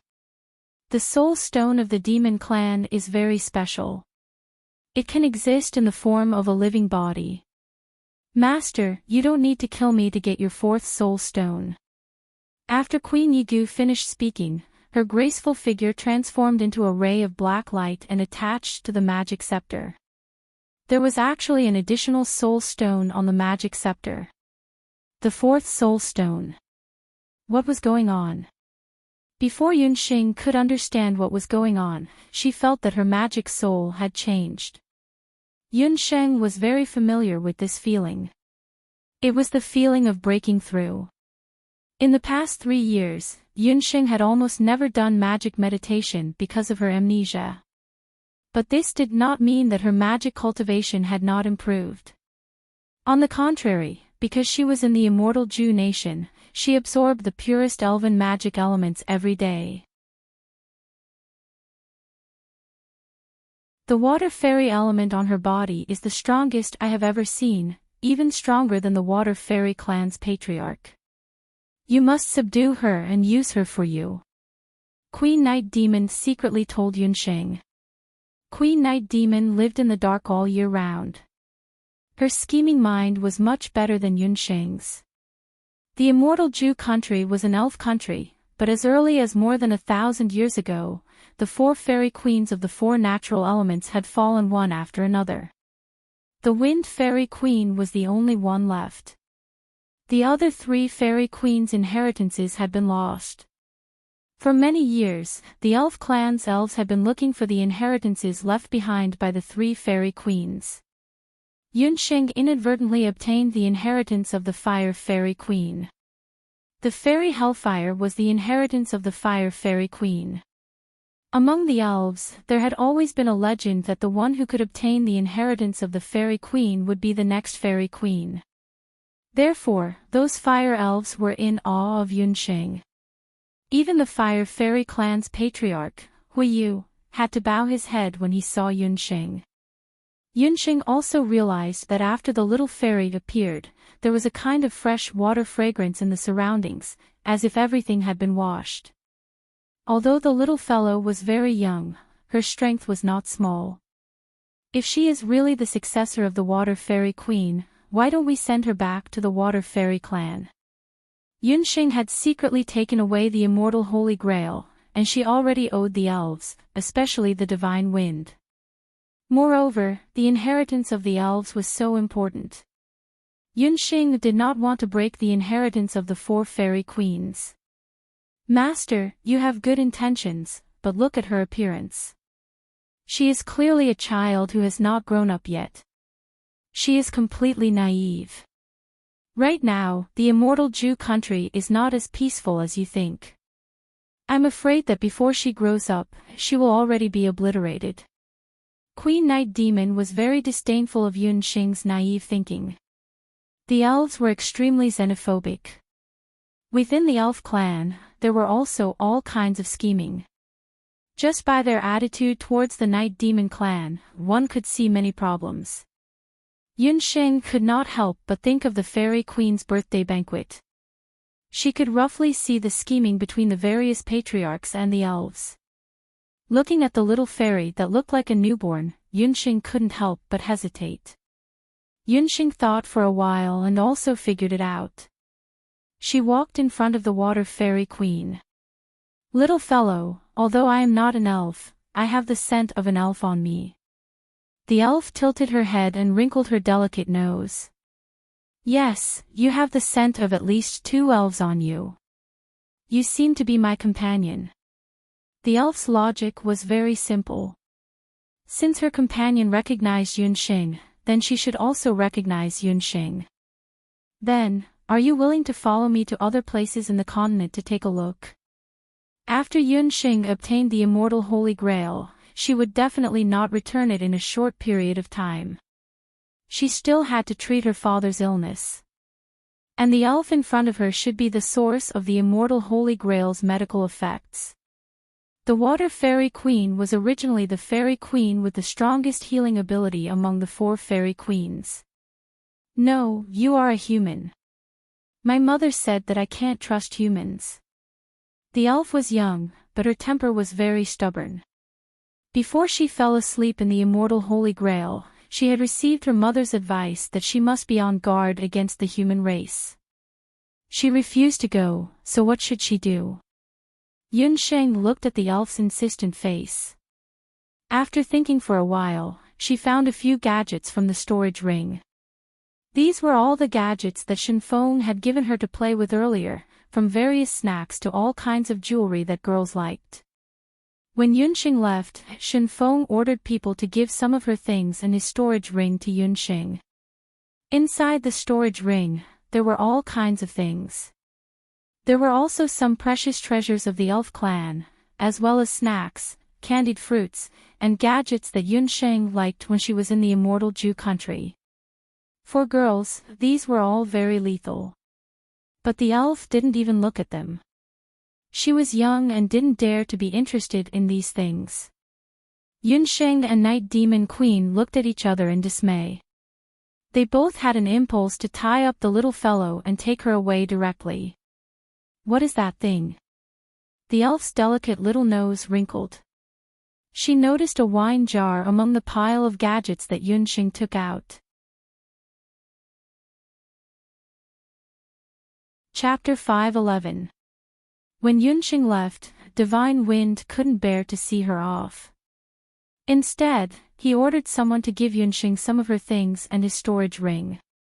The ring contained everything, including some precious elven treasures, as well as snacks, preserves, and other gadgets that Yunxing liked when she was in the immortal Zhu nation. For girls, these were all very lethal. But the little elf didn't even look at them. She was still young and didn't dare to be interested in these things. Yunxing and Night Demon Queen looked at each other. They both had the urge to tie the little fellow up and take her away. What's that? The little elf's delicate little nose wrinkled as she noticed a wine jar among the pile of gadgets that Yunxing had taken out. That wine jar was used to store elven fruit wine.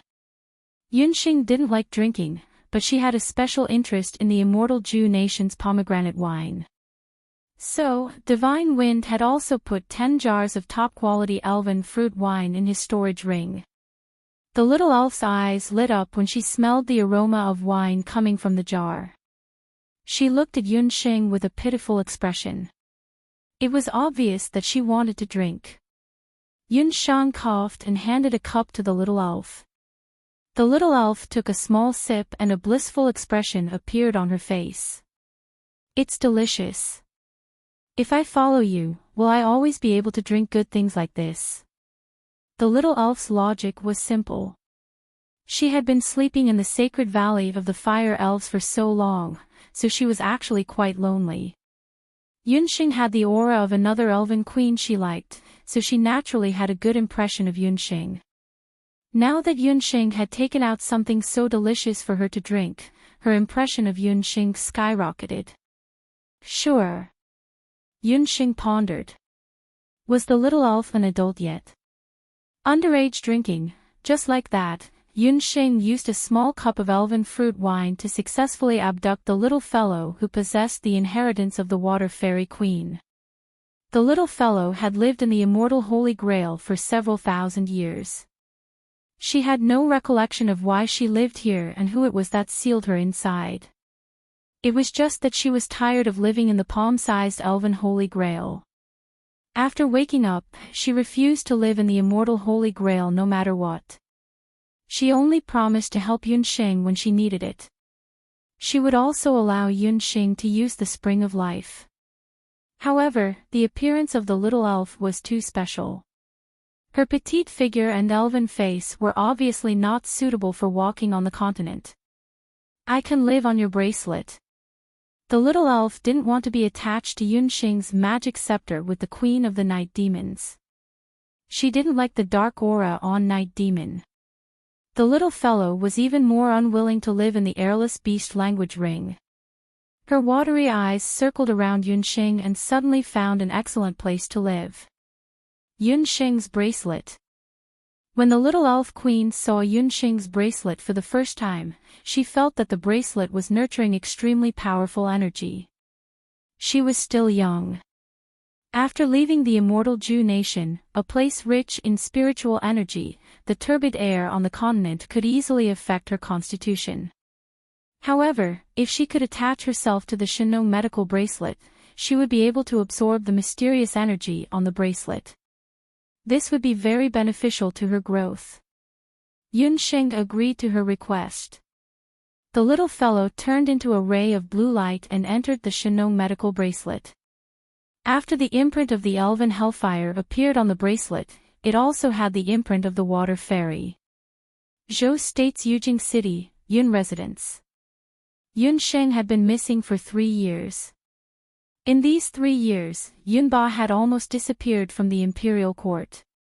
In Zhou State's imperial court, several civil officials were in charge.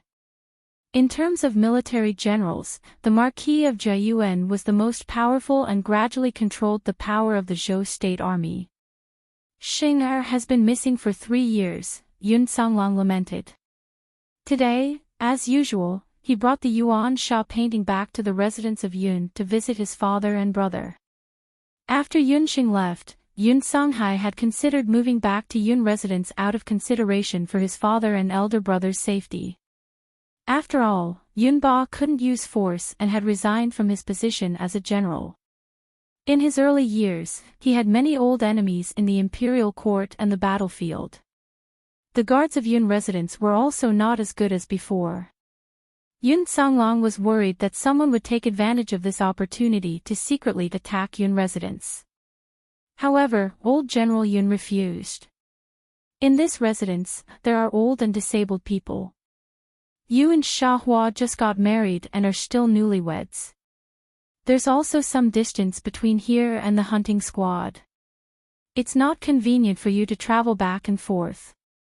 Yunba didn't want to be a burden to Yun Songlong. The heavenly hunting squad's reputation was at its peak. It seemed that Yun Songlong's choice to become a hunting squad was the right choice. Yunba didn't want to obstruct Yun Songlong's development. Father. Yun Songlong still wanted to persuade him. Second young master, you don't have to worry. Seeing that the father and son were in a deadlock, Uncle Yun pulled Yun Songlong to the side. This old servant has discovered that there are actually people secretly protecting the residence. Ever since old General Yun was poisoned and couldn't use battle chi, Uncle Yun had been guarding old General Yun's residence almost every day and night. There were a few times when some assassins really came. One time, there were even several groups of people. Just as Uncle Yun was busy dealing with the assassins, a strange man in a black robe appeared in the courtyard. His movements were strange, and Uncle Yun was surprised when he killed the assassins with a skill that surprised him. After defeating the enemy, the strange person in the black robe disappeared. During the entire process, the black-robed person didn't say a word. He came and went without a trace, but his skills were ridiculously high. At first, Uncle Yun thought that the strange person in the black robe was a battle force or someone sent by Yun Songlong. However, when questioned later, both of them denied it. The black-robed person was almost nowhere to be seen during the day, not even a trace of his aura. However, when night fell, especially when there was an enemy attack, he would appear. Moreover, he always appeared at the most critical moment.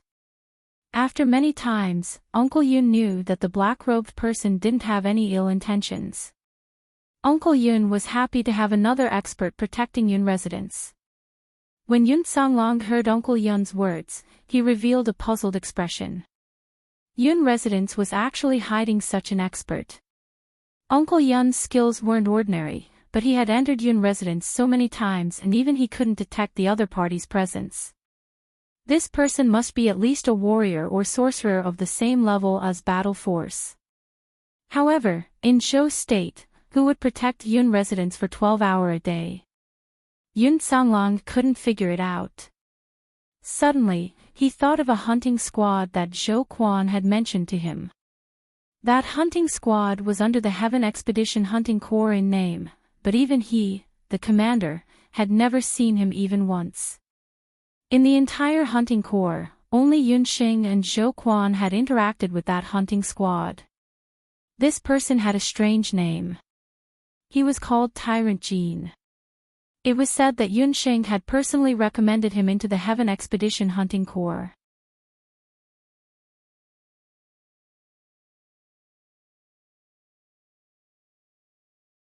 His current state of mind was much more peaceful than before, and the hostility he had accumulated on the battlefield in his early years had also lessened. He no longer cared about the Zhou State Commander-in-Chief's seal. The only thing he cared about now was his granddaughter, Yun Xing. Even the slightest bit of news would satisfy Yun Ba. Father, there's news about Xing. Yun Songlong seemed to have guessed his father's intentions. What? Say it again, who's the news? A layer of cracks appeared on Yun Ba's face. He was so agitated that he almost couldn't control himself. There's news about Xing. She's returned to Zhou State and is currently rushing to the Jade Capital. Yun Songlong's reaction wasn't much better than Yun Ba's when he heard the news. The father and son pair's nerves, which had been stretched taut for 3 years, finally relaxed. After Yunxing left the immortal Zhu nation, she made inquiries along the way. What made her rejoice was that the situation on the continent hadn't changed much even after 3 years had passed. It was the same in Zhou State. The only change was that the crown prince, Yi Balian, had passed away 3 years ago. Noble consort Qi, who had been greatly favored for a time, had also passed away in depression not long after. This news surprised Yunxing. The reason for the crown prince's death was rumored to be a sudden death. The current crown prince was noble consort Wenren's youngest son, the third prince, who was only 9 years old this year. As for the Yun residence, it had been quiet for the past few years. Presumably, nothing had happened to the Yun residence under the protection of Tuheo Jin. Long before Yunxing left for the immortal Zhu nation, she had already been cautious.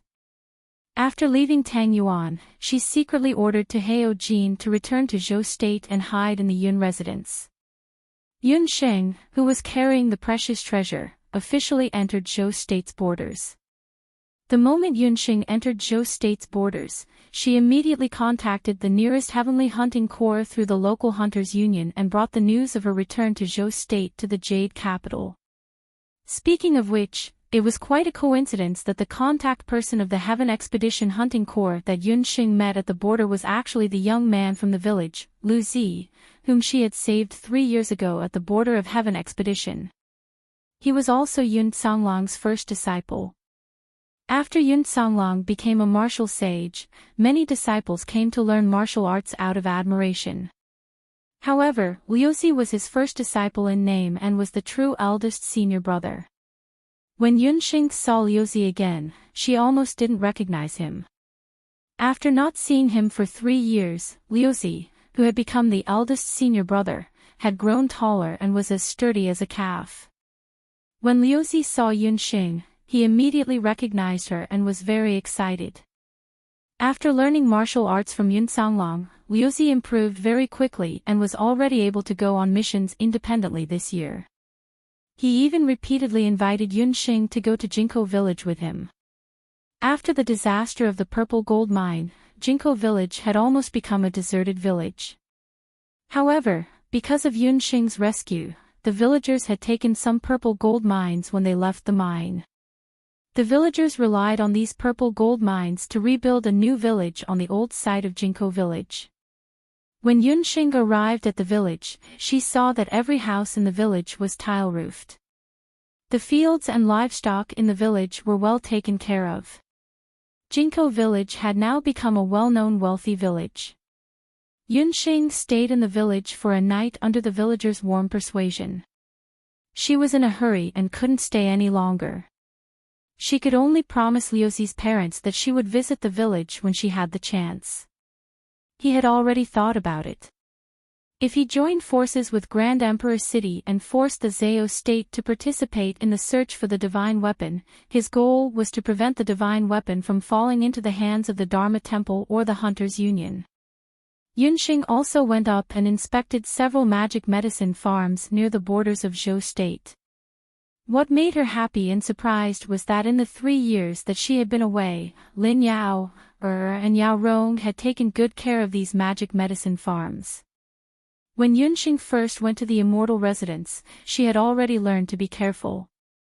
She didn't mention to anyone that there were actually only 2 places that she was worried about. One was the Yun residence. She was worried that second uncle wouldn't be able to take care of the hunters because of the matter with the hunters, so she left her magic soldier and tyrant gold in the Yun residence.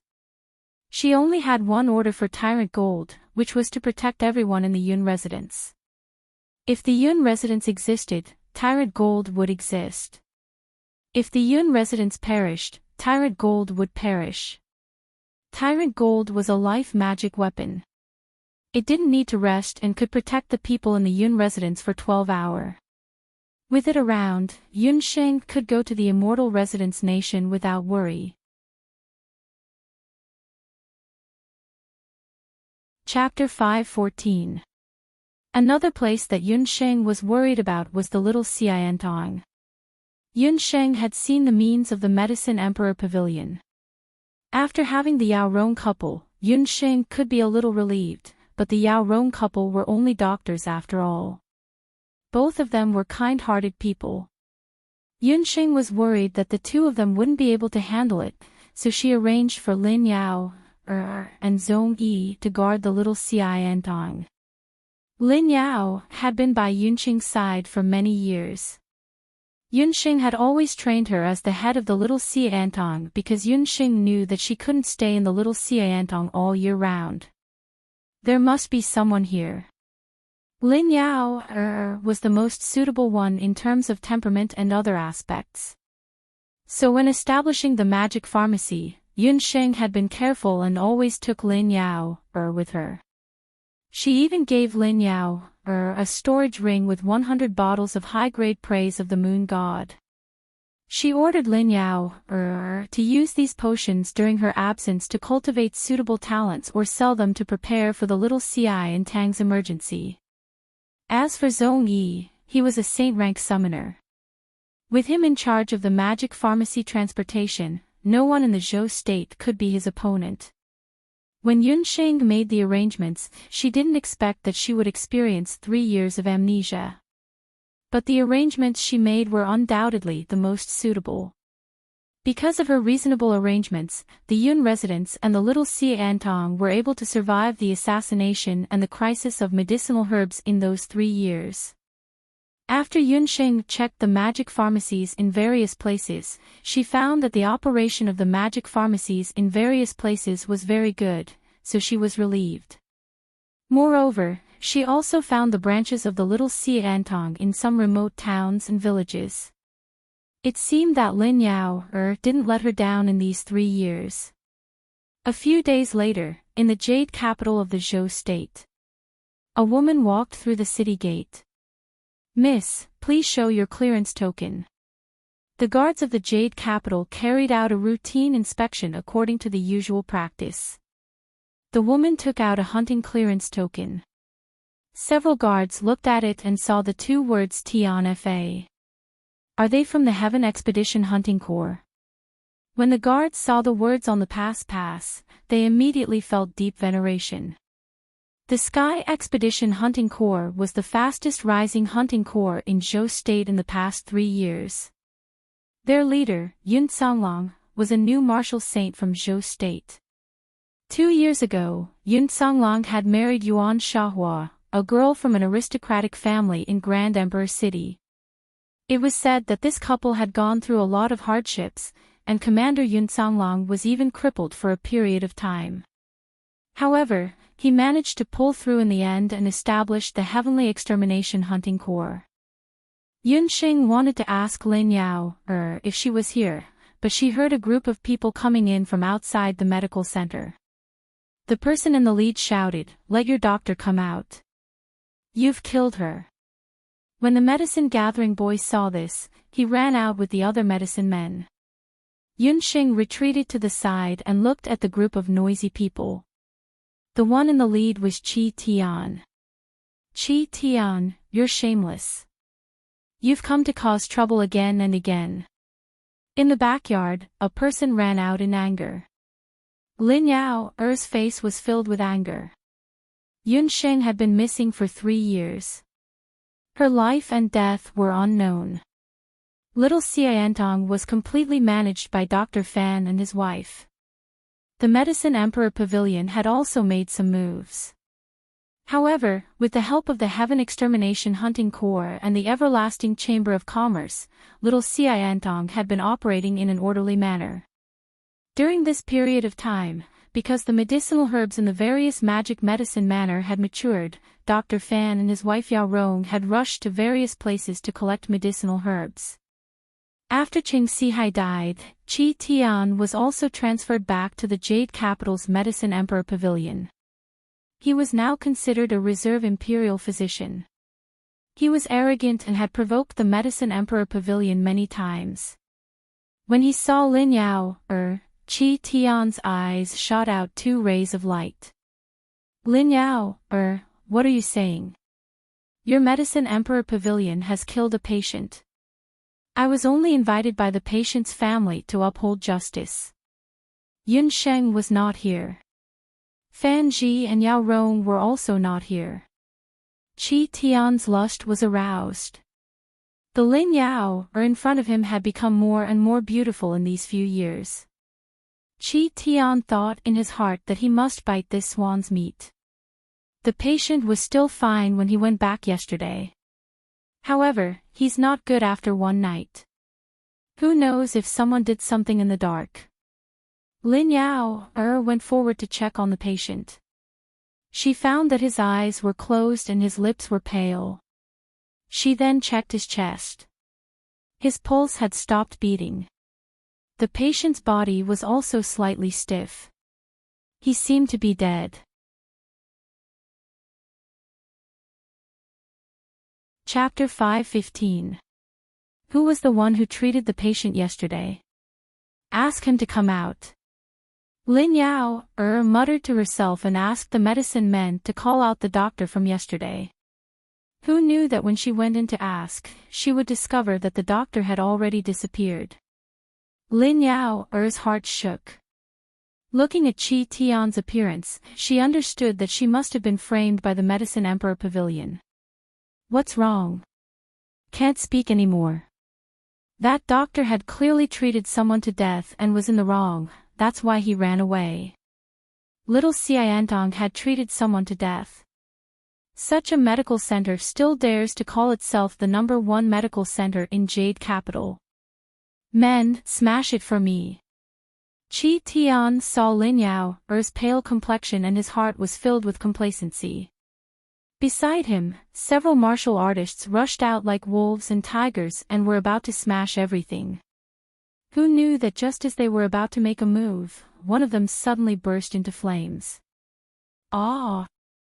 That fire came out of nowhere and Qi Tian got a fright when he saw it. Several of his subordinates hurriedly went forward and extinguished that martial artist's fire. The fire had already been extinguished, but that martial artist's entire body was covered with burn marks and looked very terrifying. Qi Tian, I haven't seen you for a few years and you still look like this.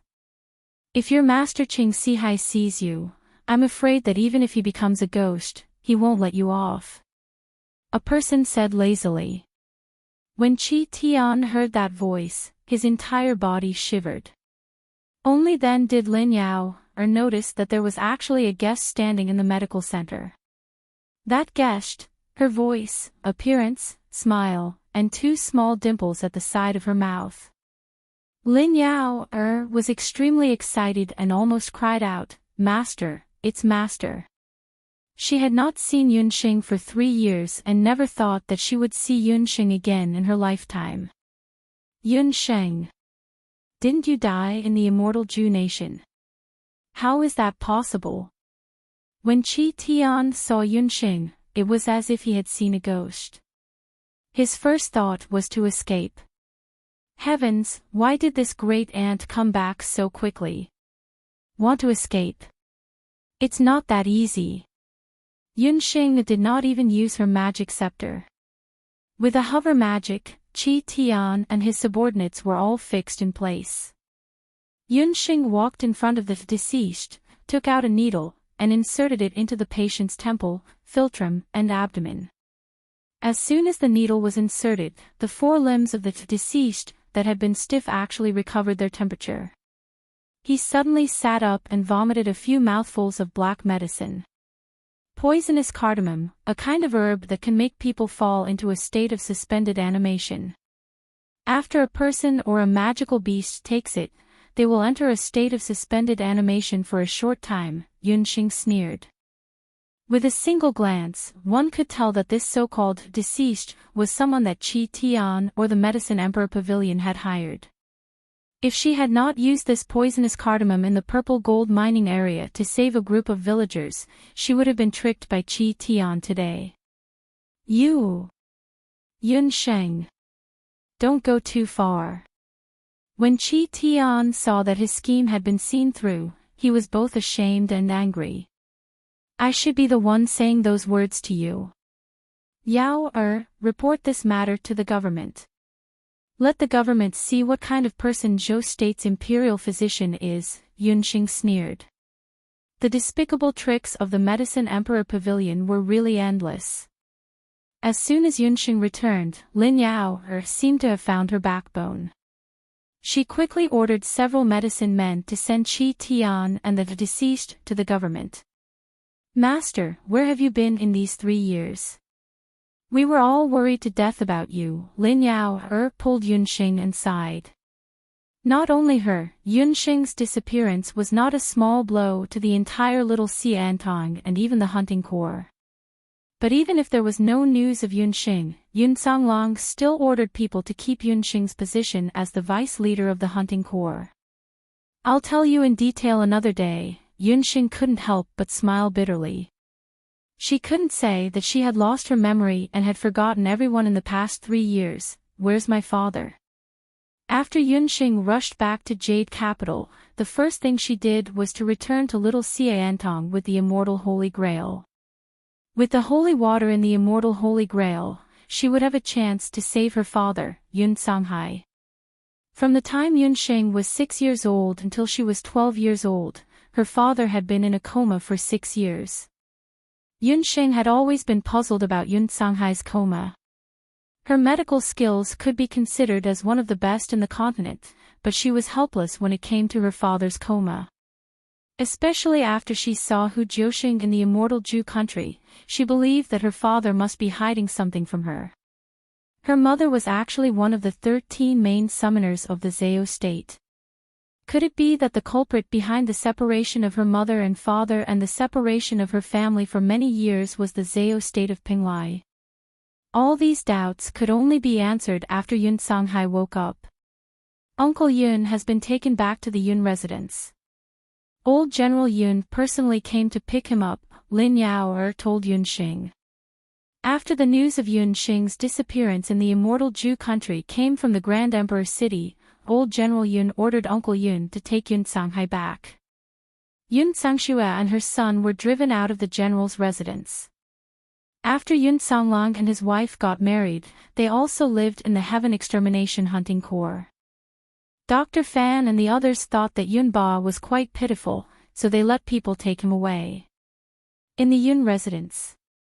After Yunxing heard the news, she hesitated. The grudge between her and Yun Ba hadn't disappeared yet. If she went to the Yun residence, it would mean that she had to acknowledge her ancestors. Yunxing gave Lin Yao a few more words and left the Little Xiantong alone. She hadn't decided whether to go to the Yun residence to pick up her father. When she passed by a street in Yujing City, she heard someone hawking steamed buns. Steamed buns, freshly baked steamed buns. A woman with a coarse cloth headscarf on her head was hawking hot steamed buns on the street. Yunxing had lived in the immortal Ju country for 3 years and hadn't eaten meat for a long time. She was in a hurry and didn't eat much along the way.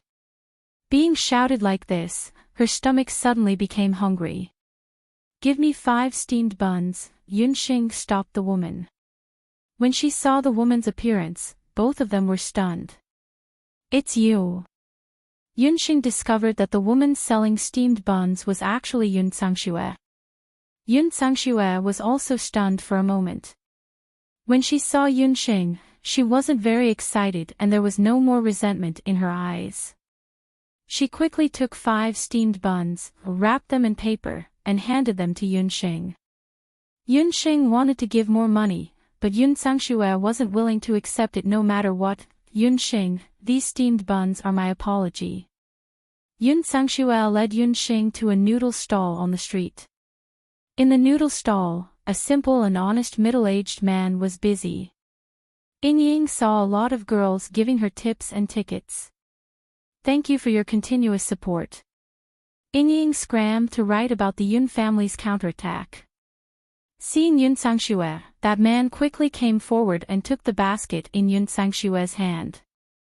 He poured water for her to moisten her mouth. The man's appearance wasn't anything special, but he was very considerate towards Yun Songxue. Yun Songxue asked Yunxing to sit down. "That's my man. After I was chased out of the Yun residence 3 years ago, I met him in a village on the outskirts. He's an honest person and treats me and you very well. Yun Sangshue's face was full of vicissitudes. She no longer had the domineering appearance of the Yun residence's daughter. After Yun Sangshue was chased out of the Yun residence, it was too late for regrets. Chapter 5:16. After poisoning him, Yun Sangshue was chased out of the Yun residence. It was too late for regrets, especially when she found out that her father, Yun Ba, had been severely injured by the Dark Crown Prince, Du Guxiu. She secretly ran back to the Yun residence. Outside, she saw Yun Ba being carried off the carriage by Uncle Yun and the others. Her father was covered in blood. His hair was gray, his expression was haggard, and his eyes were empty. Yun Sangshue knew her father's personality best. Such a proud father had been injured by a junior. He had never experienced such humiliation in his life. At that time, Yun Sangshue was sobbing uncontrollably. She felt that she had let her father down, but it was all too late. Even though Yun Xing had saved Yun Ba's life, his injuries had never healed. In these few years, Yun Ba had been unable to use Do Qi. After Yun Xing went missing, Yun Ba grew flowers and plants in the Yun residence, looking like he had retired early. This made Yun Sangshue feel even more guilty. Now that Yun Xing had returned, a little hope was ignited in Yun Sangshue's heart. She hoped that Yun Xing could cure the poison in her father's body. In the past, you and I were wrong. I apologize to you. Yun Sangshue said humbly.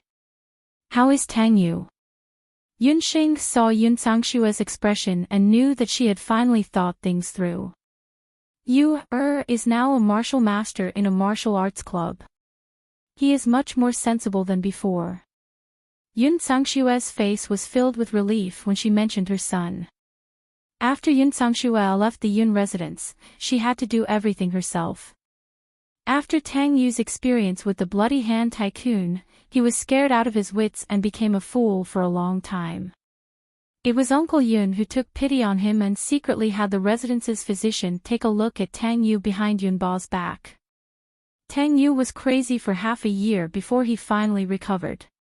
Since then, he had changed his hedonistic nature and obediently became a martial master in a martial arts club in the city. Yun Sangshue was already very satisfied with this. To this pair of mother and son, the luxurious life in the Yun residence had become a dehumanizing poison. For the first time, Yun Xing and Yun Sangshue chatted peacefully for a while. Yun Xing seemed to have thought of something. Did you meet my mother before? How much do you know about my mother? Hearing Yun Xing ask about her mother, Yun Sangshue was slightly taken aback. Her face revealed a troubled expression. Yun Xing, you are a smart child. There are some things that we don't want to tell you, but we don't want you to be in danger. I vaguely know some things about your mother. She has a great relationship with the current Emperor Zhao of the Zhao state. Your father should know something. Yun Sangshue already knew about Yun Sanghai's coma. Yun Sangshue's feelings towards this big brother of hers were very complicated. When Yun Sanghai was young, he doted on Yun Sanghai a lot. Since she was young, she had a very special feeling for him. Even Yun Sangshue's ex-husband, who passed away early, was introduced to her by Yun Sanghai. However, Yun Sanghai abandoned the family and her, his younger sister, for a woman. This was something that Yun Sangshue had hated for many years. She hated Hu Jiuxing. She believed that Hu Jiuxing had stolen her brother's love and care for her.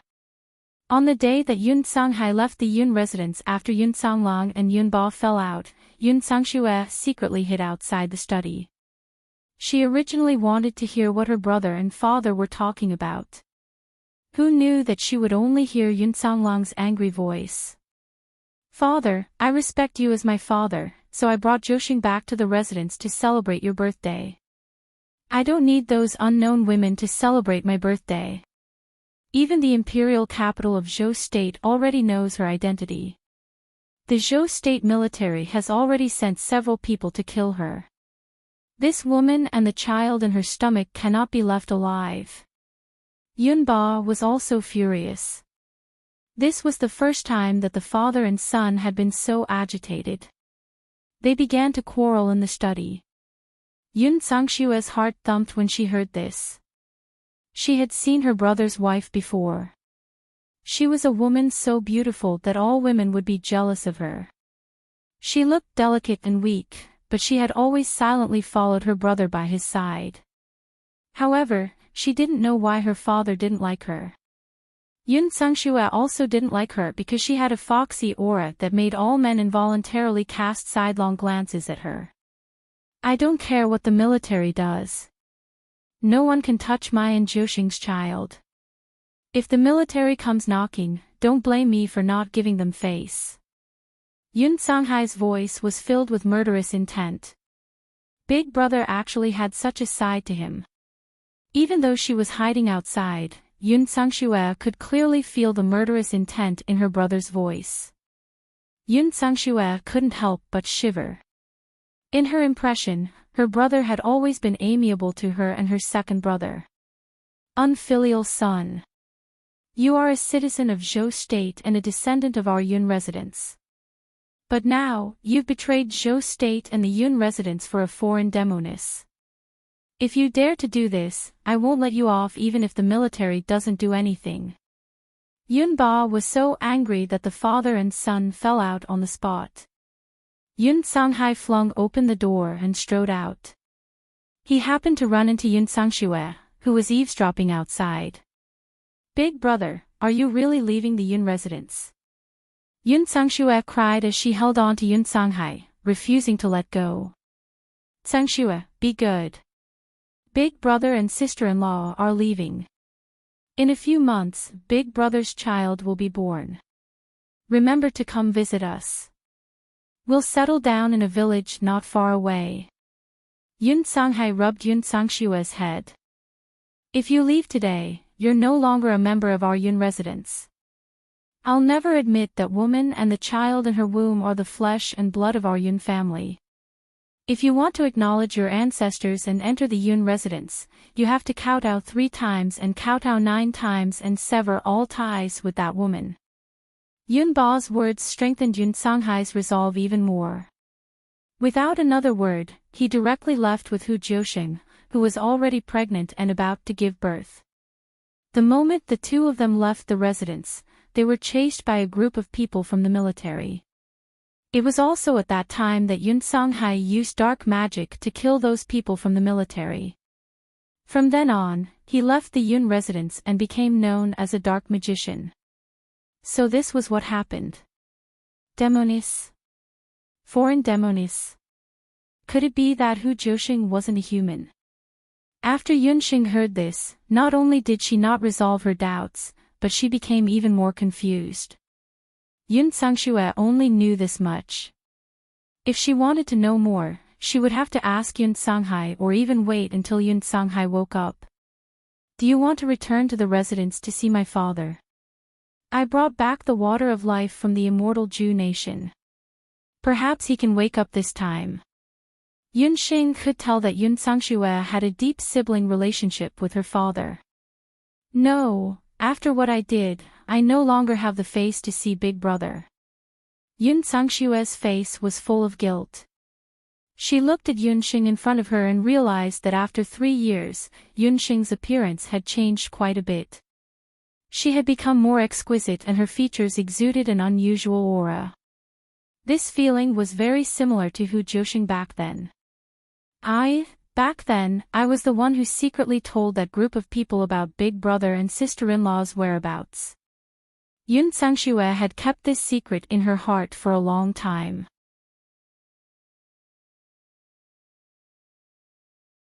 Chapter 5:17. Yun Sangshue had always hated her. After Yun Songlong left, her second brother Yun Songlong was ambushed by Grand Emperor City at the front lines. In order to rescue Yun Songlong, Yun Ba went to the border alone. When he brought Yun Songlong back, Yun Ba was also exhausted. At that time, the entire Yun residence was in a state of panic. Yun Sangxue, who was only 17 years old but was already widowed, felt that the sky was about to collapse. She wrote a letter to Yun Songhai, hoping that he could return to the Yun residence to preside over the situation. However, Yun Songhai said that he had already severed all ties with the Yun residence. In this life, if Yun Ba did not acknowledge his wife and child, he would not return to the Yun residence. As such, Yun Sangxue was enraged. She vented all her resentment on Hu Jiuxing and her unborn child. She secretly told the military headquarters where Yun Songhai and Hu Jiuxing were hiding in the village. Everything that happened after that was what Yun Xing knew. It was the scene of her transmigration. Hu Jiuxing was about to give birth. Yun Songhai went out to invite a midwife.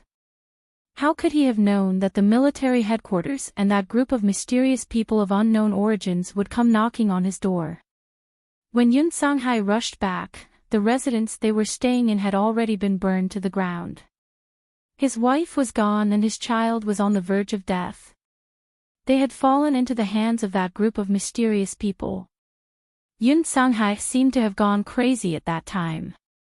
He killed hundreds of mysterious people and was on the verge of death himself. If Yun Xing, who had transmigrated, had not cried, he would probably have been completely disheartened and committed suicide long ago. When Yun Xing once again recalled that night when the sky was filled with flames and Yun Songhai's face of despair, she felt a wave of sourness in her heart. Yun Sangxue was even more silent. She knew that her selfishness and willfulness back then had brought great harm to Yun Songhai and Yun Xing.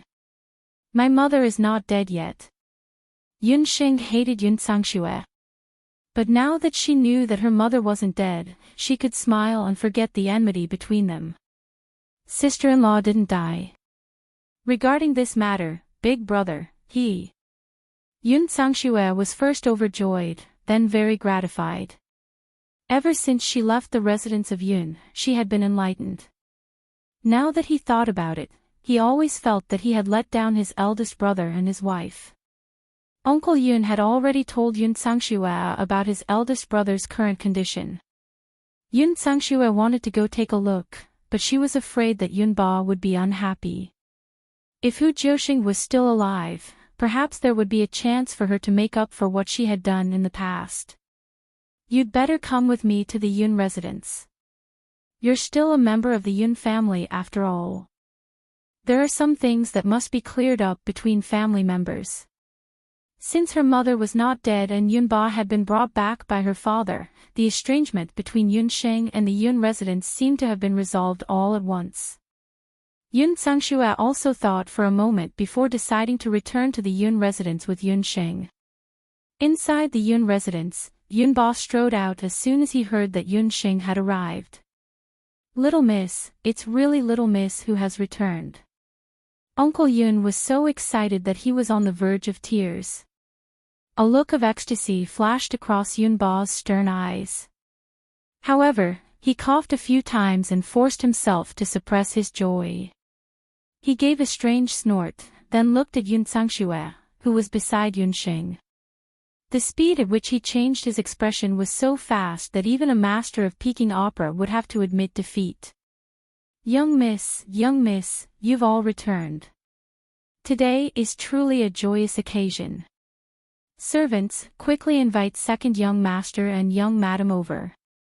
Uncle Yun felt a headache coming on when he saw his master's expression. Uncle Yun muttered, Master is really too much. Why can't he act more consistently? This coffin-like expression made it seem as if little miss and miss owed him 8 million yuan. Yun Songlong and his wife quickly rushed back. Along with them was a group of old hunters from the Heaven Extermination Hunting Corps. Everyone ignored etiquette and squeezed into the Yun residence one by one. It's really me. Young master, you're back. Young master, we've all missed you to death. Yun Xing looked at the crowd and saw many familiar faces. Her heart was moved. When Yun Songlong saw Yun Xing, he was momentarily stunned. He walked forward and picked Yunsheng up in his arms. Yunsheng was embarrassed. Why was her second uncle still treating her like a 6-year-old child? Yuan Shahua, who was still wearing her veil, covered her mouth and giggled. She rebuked Canglong, quickly put Yunsheng down. She's already a big girl. As her second uncle, you really can't be serious. When Yun Canglong heard this, he looked at his niece's blushing face and felt a little embarrassed. I'm just too happy. Yun Canglong laughed heartily. That year, Yunsheng stayed in the Grand Emperor city because of him. Then, she went to the Immortal Residence. He couldn't go with her because of the Heaven Extermination Hunting Corps and had always felt guilty. Later, Yuan Bupo brought Xian Mimi back to the Grand Emperor city. As for Yunsheng, it was said that she was left in the Immortal Residence Nation. Yun Canglong wanted to rush to the Immortal Residence and bring Yunsheng back. However, when he rushed to the Immortal Residence Nation, he was stopped by Shuelin Hai. The fairies told Yun Canglong that if he didn't want Zhou State and the Immortal Residence to become enemies, he shouldn't barge in. Yunsheng was protected by their Holy Wind King and was living well in the Immortal Residence. Yun Canglong had also heard of the Holy Wind King's name. He also knew from Yuan Bupo that Yunsheng was seriously injured and could only be treated by the Immortal Residence's Water of Life. If he forcefully brought Yunsheng back, he was afraid that it would delay her treatment. Yun Canglong was very confident in Yunsheng. He believed that once she recovered, she would definitely return to Zhou State. That was why he left with the Heaven Extermination Hunting Corps. However, who knew that the uncle and niece would be separated for 3 whole years? For 3 years, there was no news of Yunsheng. She was like a kite with a broken string, never to be seen again. Until today, when she suddenly appeared in the Jade Capital. Looking at his niece who had changed 18 times between childhood and womanhood, Yun Canglong couldn't help but redden. Young Master. Among the Heaven Extermination Hunting Corps, Zhou Quan jumped out. Young Master, you're really back. That's great. Oh right, I have a few letters left behind by Lord Baiming. He wants me to personally hand them to you when you return. Yunsheng also noticed that everyone was here. Even the Zong persona was standing nearby with a smile. Only Yi Baiming didn't come. Yi Baiming. Is he alright? Yi Baiming's letters were sent every month before he left and after he left. As Yunsheng wasn't around, they were always in Zhou Quan's hands. It had been 3 years, 36 months. A total of 36 letters. Yunsheng opened that letter. The entire letter only had the same word, wait. It was the same word, wait. Every month, there would be another word, wait. Yi Baiming's words were meaningful and powerful, as if they were going to penetrate that thin piece of paper. The last letter had a total of 36 words, wait. Yi Baiming had always been waiting for Yunsheng's return. Yunsheng recalled that 3 years ago, the last time she resonated with Yi Baiming's thoughts. At that time, Yi Baiming had told her to return to the Jade Capital 2 months later because he was going to participate in the mainland's elite camp's assessment. Yunsheng had lost her memory because of the prison break in Icefall City. She had also missed the very important assessment of the mainland's elite camp. At this time, Yi Baiming should already be in the mainland's elite camp.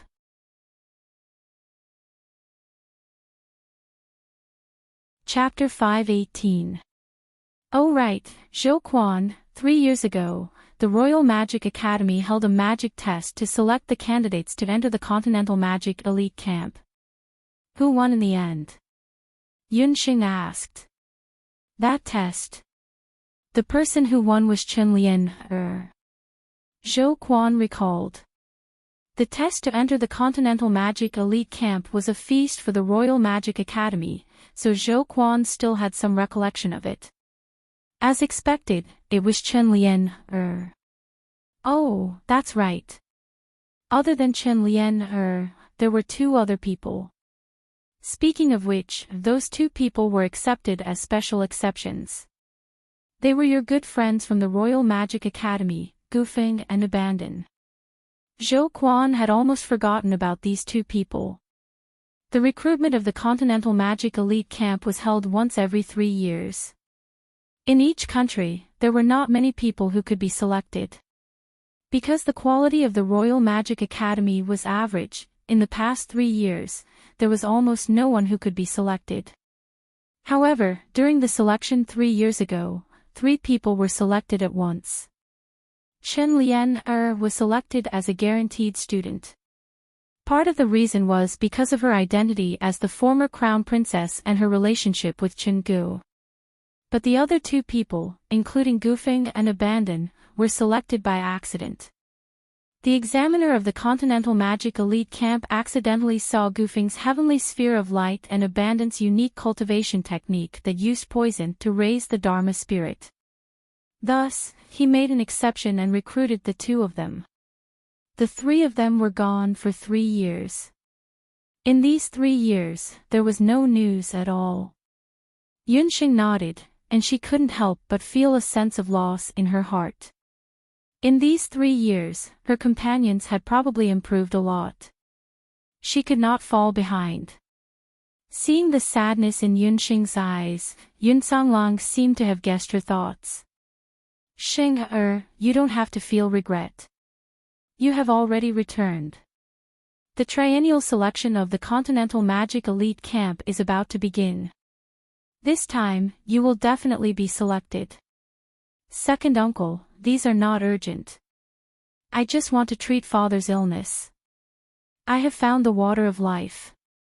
I will go in and see father first. Yunxing temporarily put aside her worries. She hadn't fallen behind in the past 3 years, but right now, she was most concerned about how to cure her father. The spring of life in the immortal Holy Grail was a special spring that was purer and more advanced than the water of life. Yunxing took out a portion of the water from the Holy Grail and fed it to Yun Songhai. The spring of life was indeed the most miraculous panacea in the world. As soon as she drank it, Yunxing could feel a vigorous life force moving quickly around Yun Songhai's skirt. The strange medicinal power that had suppressed Yun Songhai for many years inside his body was rapidly fading away. Your old face is smiling more brightly than a chrysanthemum. You've already seriously betrayed yourself. Yunxing didn't refuse old General Yun calling her granddaughter. She would wait for her father to wake up first. Yun Songhai still needed one more night to wake up. That night, Yunxing rushed back to Wushuan Limitless School's medicine hall. She didn't forget that she was an elder of the martial arts hall. For the past 3 years, she hadn't been in the medicine hall. Speaking of which, she had let down Zhonli. When Zhonli found out that Yunxing had returned, he was also overjoyed. Little girl, you're finally back. That brat Baiming was right. You're so lucky that even the King of Hell doesn't dare to take you. Zhonli laughed. Yunxing asked about the martial arts hall. Zhonli had been relaxed recently. In order to nurture Qingbai and Bujuxiao, he had thrown all the matters of the martial arts hall to the 2 of them. However, there was still a look of worry on his face. What's there to worry about, Deputy Director Zhan? Yunxing joked. Qingbai and Bujuxiao are both your disciples. You don't know, but in 2 years, the 8 Wastelands Divine Artifact mission will begin. Baiming is still in the elite camp of the continent and there's no news of him. Speaking of Yi Baiming, Zhonli still had some resentment.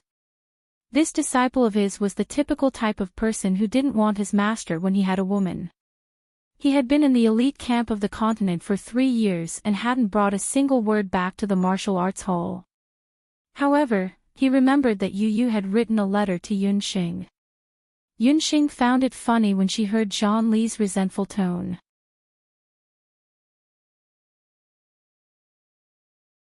Chapter 519. Yunxing understood that Yi Baiming never did things sloppily, which could be seen from the word wait in the letter he wrote to her. He should be waiting for her in the mainland's elite camp. In fact, after experiencing the experience of coming to the immortal Jew country, Yunsheng was also very curious about what the truly brilliant magic on the mainland, the dark magic of the mainland's elite camp, looked like. She would abide by the agreement with Yi Baiming 3 years ago. 2 years later, everything is still unknown, but Curator Zhan, thank you for helping me guard the little Xiantong during my absence, Yunsheng had already learned from Lin Yao. Every harvest season in the little Xiantong, the martial arts school would send the martial artists in the school to help collect and escort the medicinal herbs. It was also thanks to the strong cooperation of the battle strength. In the 3 years she was away, the little Xiantong was sheltered by the Wushuan Limitless School. It's all a small matter. You helped the martial artists to wash their marrow and bones earlier, which can be regarded as a great help to me. The battle strength was also a grateful person. In the current Wushuan Limitless School, because of Yunsheng's use of beast blood to wash their marrow and bones, the cultivation of the martial artists had more than doubled. Wushuan Limitless School also jumped from the top 5 martial arts schools in the mainland to the top martial arts school in the mainland, and later Qin's Big Dipper martial arts school was on par with each other. Deputy Curator Zhan, I came back from the immortal residence this time and also brought back some elven elixirs. I think it's very good for improving and purifying people's physique. The elixirs Yunsheng mentioned were actually the beast blood pills that had been processed with the Spring of Life. The Spring of Life had a very good effect on magicians and martial artists. Yunsheng had also experimented with it. She added the Spring of Life to several kinds of elixirs and magic potions that she had refined earlier. Those elixirs and magic potions had undergone a qualitative leap. Take the praise of the moon god as an example. After adding the Spring of Life and refining it with karmic fire, the praise of the moon god could break through to the sacred level in one go. This kind of potion was even more amazing than the high-grade potion that could allow one to advance to a mage in an instant. It could allow any mage below the rank of Sky Mage to break through to the next realm. Such a miracle of potion would be inconceivable anywhere in the continent. Yunsheng's excuse that she had obtained the elixir from the elves of the immortal residence country was just to avoid suspicion. Yunsheng began to refine new beast blood pills that night. On the second day, Yunsheng had already refined 50 beast blood pills that had been refined from the Spring of Life. He could not help but think of his niece's perseverance and forbearance all these years. Sheng silly child. Yun Songhai had just woken up not long ago. Although he had the miraculous purifying effect of the Spring of Life, his body had been completely exhausted because of the purifying effect of the Spring of Life. He could not exert any strength at all. Seeing Yunsheng lying on his body and sobbing softly, Yun Songhai's eyes filled with hot tears for a moment. After so many years, the father and daughter met again for the first time, but they spent it in tears. Even a grown man like Yun Songlong was at the side, constantly wiping away his tears. Everyone in the room is crying and wailing. What kind of scene is this? How embarrassing. Humph, this old man can't be bothered to speak with you people. This old man will be in seclusion for the next few days. Don't disturb me if there's nothing important. Yunba had also rushed over when he heard the news. Seeing Yun Songhai awake, Yunba could not help but be moved. He glanced at Yun Songhai, and the expression on his face clearly loosened. He turned his head, and then quickly walked out. Uncle Yun sneaked in and pouted towards the outside. Old master is wiping away his tears outside. He still insists that sand got into his eyes. Among all of Yunba's children, he doted on Yun Songshue the most and was the strictest towards his eldest son, Yun Songhai. When Yun Songhai was born, Yunba was not yet a general. He led a group of soldiers and charged and broke through enemy lines on the battlefield. It was not until Yun Songhai was 1.5 years old that he returned to the Yun residence. Yunba thought that he had to raise his daughter well, so he was obedient to his youngest daughter, Yun Sangxue. However, he had to raise his son poorly. Not only that, he had to raise him strictly. Before Yun Songhai was 6 or 7 years old, Yunba had always forced him to practice martial arts. If he disobeyed, he would be punished by kneeling in the ancestral hall. However, Yun Songhai did not like magic and insisted on entering the Imperial Magic Academy behind Yunba's back. He even became a hunter later on. This caused a barrier between father and son. However, this did not mean that Yunba did not dote on his son.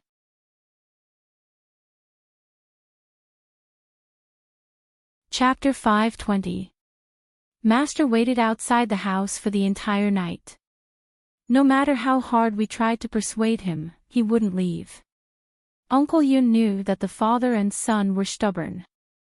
If there was no one to mediate between them, this stubborn knot would never be untied. After Yunba obtained the water of the Spring of Life, he followed Yunxing's instructions and should have used it as soon as possible. However, he insisted that he had to wait until Yun Songhai woke up before going into closed-door training. After Yunba left, Yun Songhai sighed. Father has aged a lot. Yun Songhai had been in a coma for more than 6 years. Although he couldn't speak or move when he was in a coma, he could still vaguely remember that Yunba would often visit him when he was in a coma.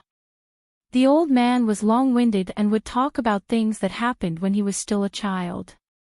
Yun Songhai's hatred for his father gradually dissipated. Yun Songlong saw that Yunba and Yunxing seemed to have a lot to talk about. He stood up and said, "You two haven't seen each other for a long time.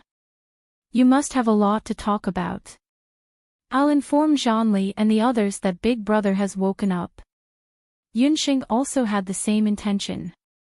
She wanted to ask about Hu Jiuxing. That day in the immortal Zhu nation's Icefall City, the time she had spent with her mother was too short. She didn't even have time to figure out why Hu Jiuxing was a citizen of the Zhao state.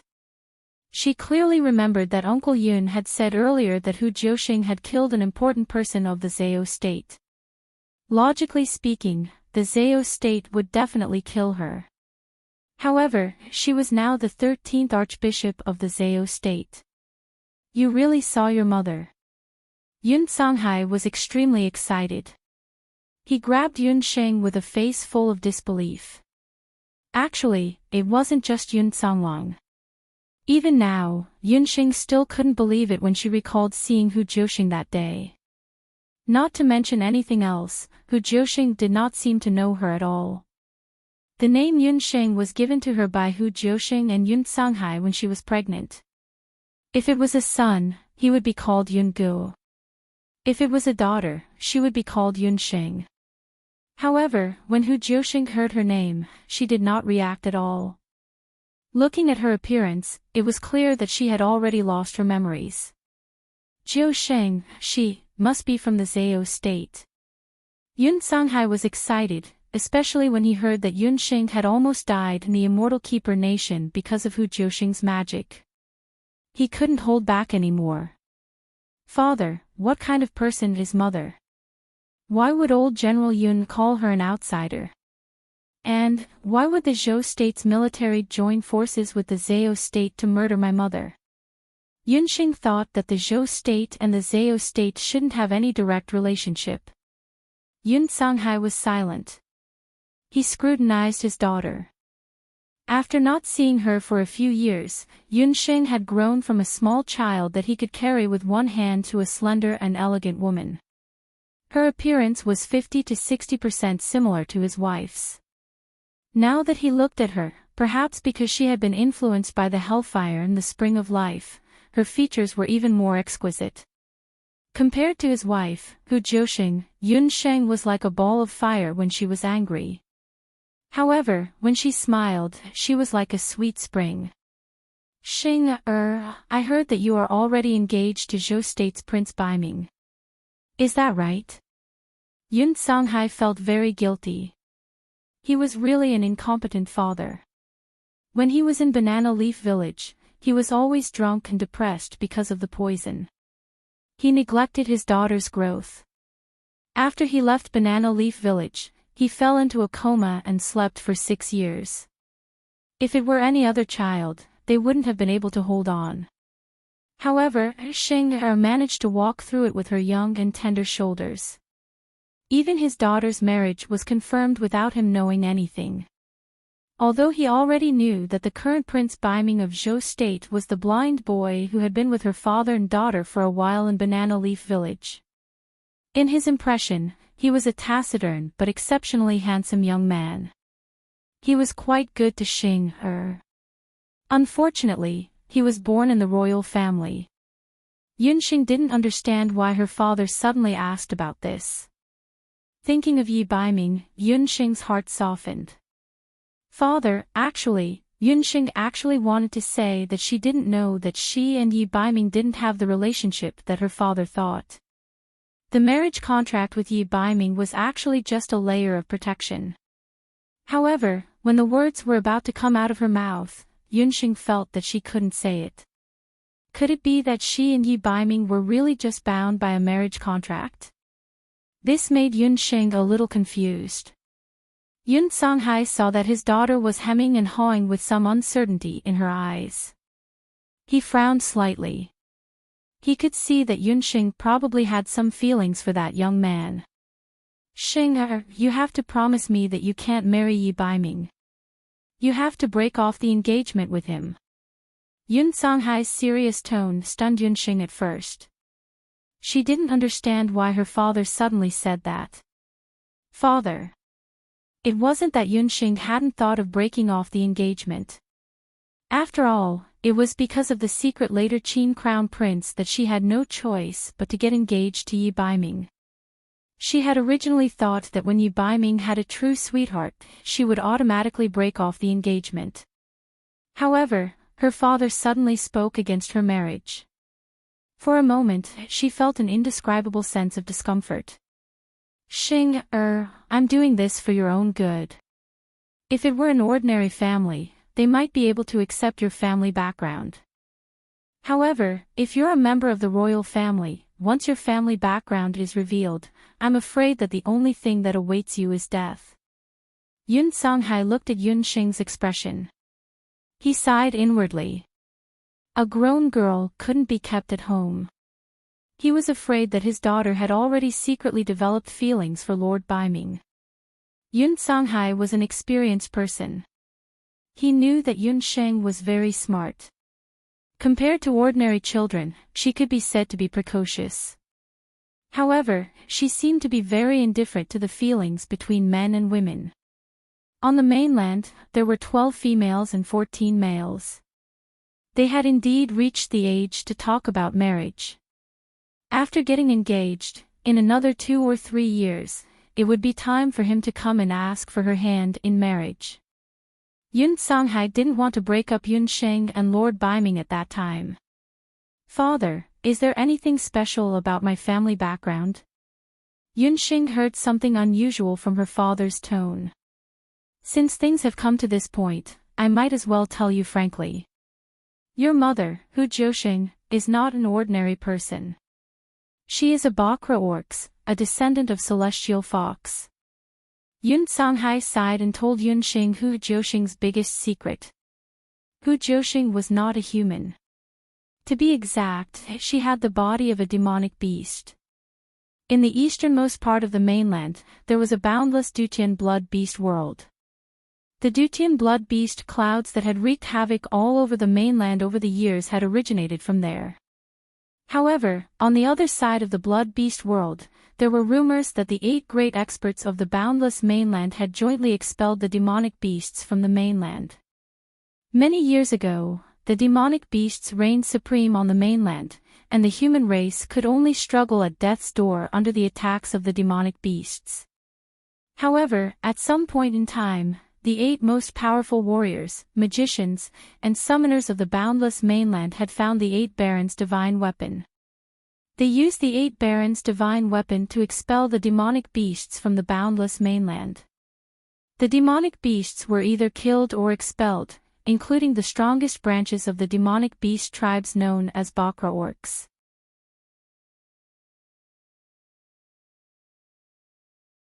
Chapter 521.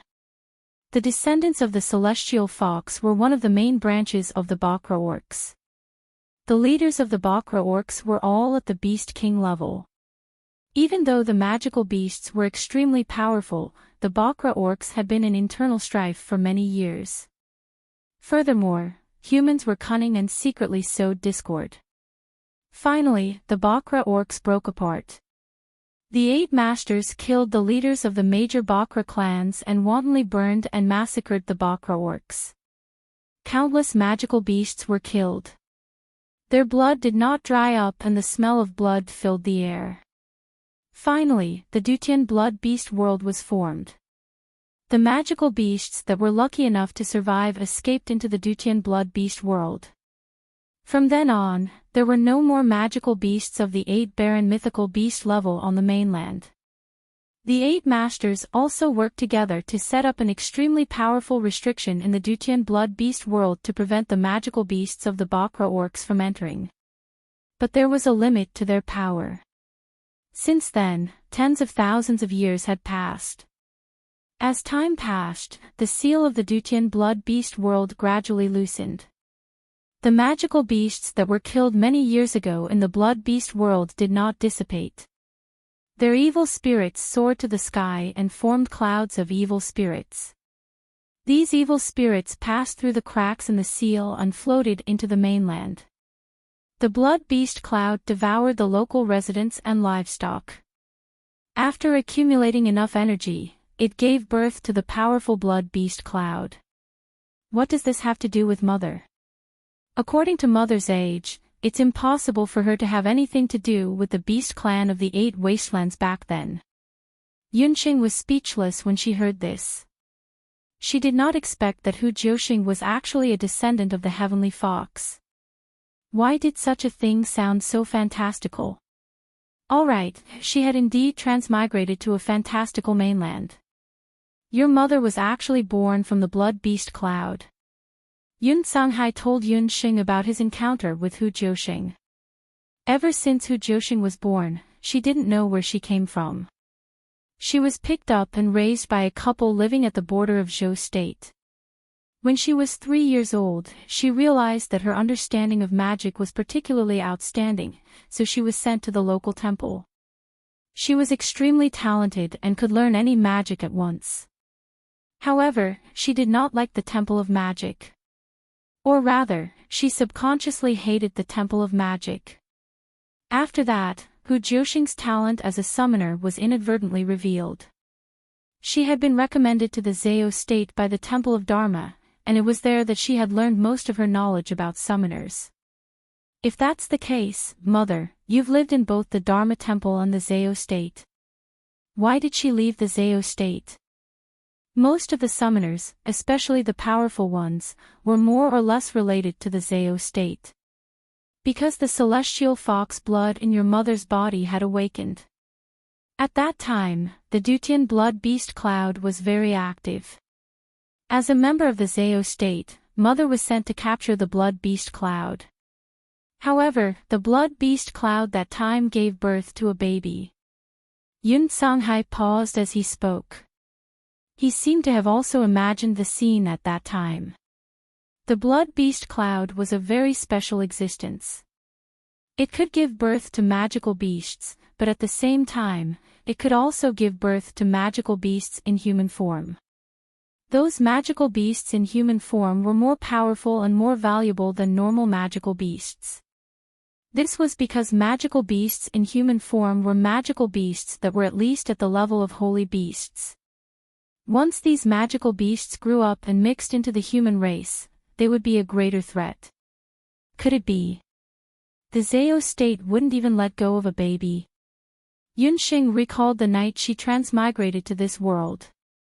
If she wasn't wrong, that group of people must have been from the Zhao State. They threw the baby to his death in front of your mother.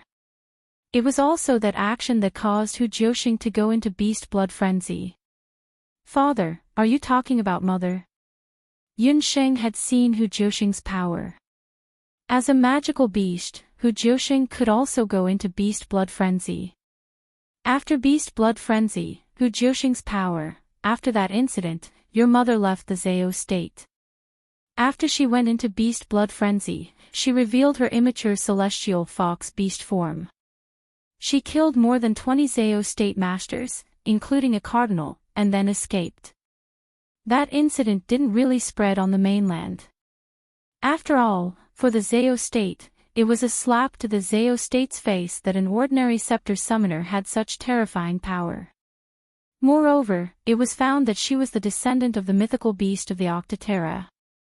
They started to put Hu Jiuxing on the wanted list all over the mainland.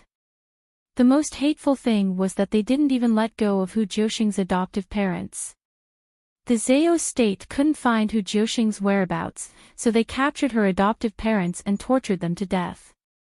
By the time Hu Jiuxing rushed back to the Zao state, her adoptive parents were already dead. Even though she was a magical beast in human form born from the beast blood cloud, Hu Jiuxing was no different from an ordinary person, whether in terms of appearance or state of mind. Her adoptive parents doted on her, and the Zao state's actions had undoubtedly forced her into a desperate situation. In a rage, Hu Jiuxing slaughtered 10 summoning centers in a row. Since then, she had concealed her identity and appeared in all the major arenas as a freelance hunter.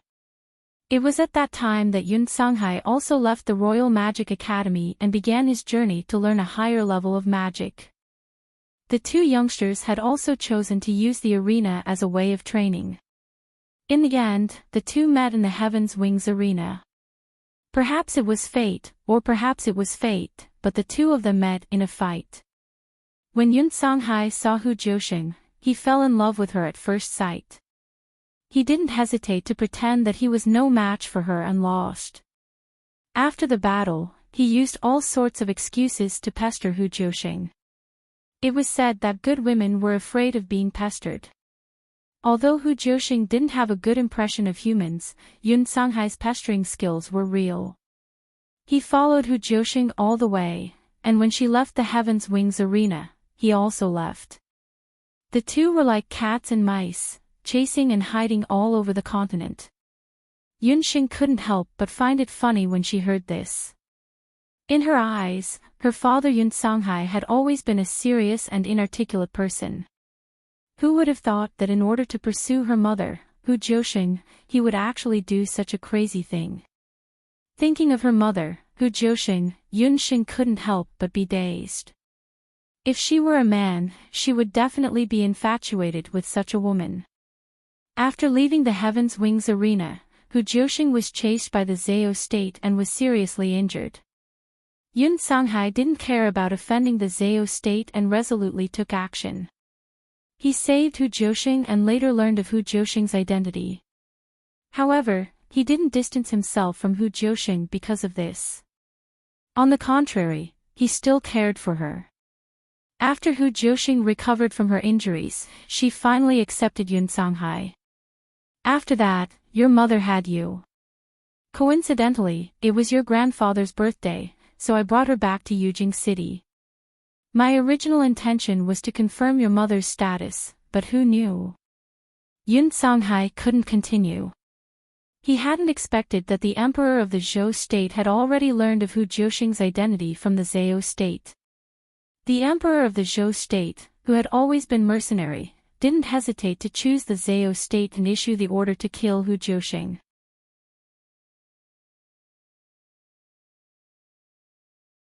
Chapter 522. After the emperor of Zhou state found out about Hu Jiuxing's identity, he issued a secret order to kill Hu Jiuxing. If Yun Songhai or the Yun residents tried to stop him, he would kill them all. Yiqing Tian is really worse than a dog. Our Yun residence has done so much for him. Yunxing couldn't help but be enraged when she heard this. The emperor of Zhou state has always been a cold-hearted person. Moreover, his ancestor was one of the 8 strongest people who chased the 8 Baron Divine Beast out of the mainland. He is very wary of the 8 Baron Divine Beast. It's understandable that he can't tolerate your mother. Xing you should know why I asked you to cancel your engagement with Lord Baiming, right? Yun Sanghai didn't wish for the grudges of the previous generation to affect his daughter's future happiness.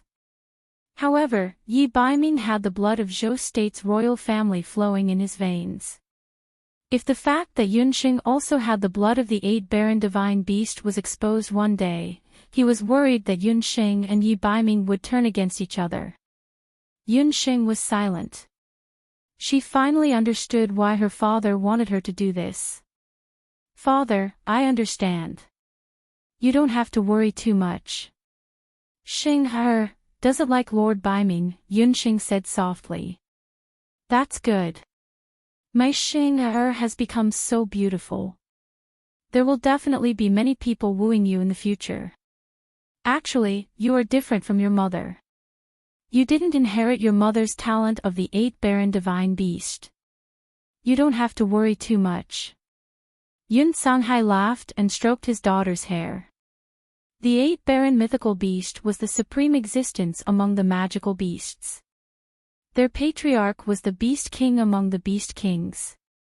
Therefore, most of the human-shaped babies born from the blood clouds of the 8 Baron Mythical Beast were extremely talented as summoners. Hu Jiuxing was a good example. Father, actually, Xing is hiding something from you. Yunxing suddenly knelt on the ground. She took out her beast language ring and handed it to Yun Sanghai. Xing is already a summoner. And because of a coincidence, I obtained 2 things. Yunxing took out the summoned magical beast and the immortal holy grail from the beast speech ring. This is a magic tool that can summon holy beasts and above.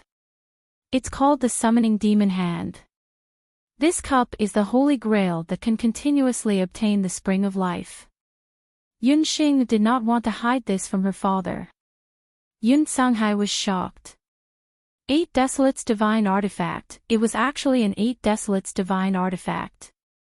He didn't expect that 2 of the 8 Wastelands Divine Weapons, which had been rumored on the continent for a long time, were actually in Yunxing's hands.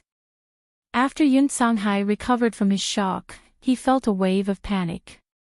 8 Desolates Divine Artifact was a real divine artifact. On the continent, only the most powerful people could have one. But 2 of these things had fallen into the hands of his daughter. And his daughter was only 12 years old now. Was this really a lucky thing? Yun Sanghai was speechless for a moment. He took a deep breath. Xing put away these 2 divine artifacts.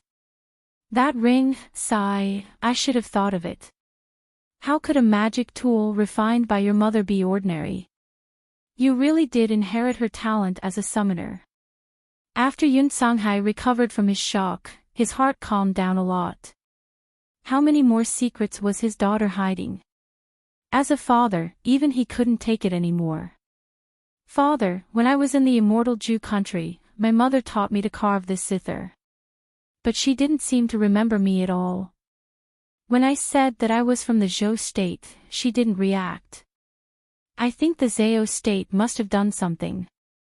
Yunxing took out the 1,000-year-old ice zither. Several strings on the zither attracted Yun Sanghai's attention. A faint silver color, like the moonlight. That was the color of his wife Hu Jiuxing's hair. He couldn't be mistaken.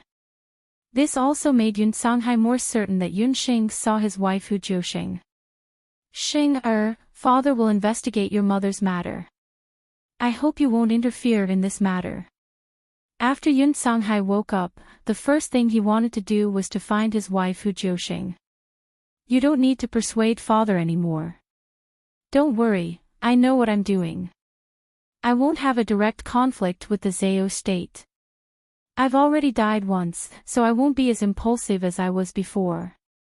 I heard from your second uncle that you want to participate in the Imperial Magic Academy's mainland elite magic camp. Just go and participate. The mainland elite magic camp was a place where one could learn the highest level of magic. Especially since Yunxing had the dark magic soul in her body. Yun Songhai frankly told Yunxing that he had learned dark magic before. At that time, he had met an instructor from the mainland elite magic camp by chance in the arena. The instructor had taught him by chance. Dark magic is actually not as evil as the outside world says. No matter if it is magic or battle techniques, there is no absolute good or bad. If the person using it has a pure heart, then even if it is dark magic, it can still be used for righteous purposes. However, if the person using it is an evil person, then it can be used. But if the person is evil, then even light magic can be used for evil purposes. Right now, you won't be able to learn anything from normal magic academies. You can't go to the temple, so all that's left is the mainland elite magic camp. Promise me that unless you break through to become a sky magician, you won't try to find your mother. After Yun Songhai met his wife, Hu Jiuxing, his understanding of magic beasts had changed. Although Hu Jiuxing was the descendant of the nine-tailed fox, she was pure. Before her adoptive parents were killed, she was an open-minded person who loved to laugh. She even used the medical skills she learned from the temple to help warriors and magicians she met. Father, Sheng promises you that I won't cause trouble for the Zhao state for the next few years. I'm still not their match. Yunxing found it difficult to deal with just her mother, Hu Jiuxing. Needless to say, the Zhao state had 13 main summoners and countless powerful summoners. Yunxing was indeed planning to take part in the Imperial Magic Academy's examination after Yun Songhai and Yun Ba recovered. In the next few days, the father and daughter reunited and drank a lot. Yuan Shaohua's face was also healed by Yunxing with the spring of life. When Yunxing was treating Yuan Shaohua, she asked about Yuan Bupo. Yuan Shaohua glanced at Yunxing with a strange look in her eyes. As Yuan Bupo's sister, Yuan Shaohua had long seen that Yuan Bupo had special feelings for Yunxing. In the past, Yuan Shaohua had only seen this as a young man's infatuation. But after Yunxing was seriously injured and almost died in the Immortal Keeper Nation, Yuan Bupo's feelings changed. Bupo didn't want me to talk about this at first, but I feel that I should tell you. During the 3 years you were in the Immortal Keeper Nation, Bupo blamed himself for 3 whole years. In the first year, he built a small house outside the snowy forest sea, saying that he was waiting for you to come out. Later on, my father couldn't stand it any longer, and personally went to his door to give that foolish boy a beating. Yuan Shaohua sighed emotionally when she recalled that time.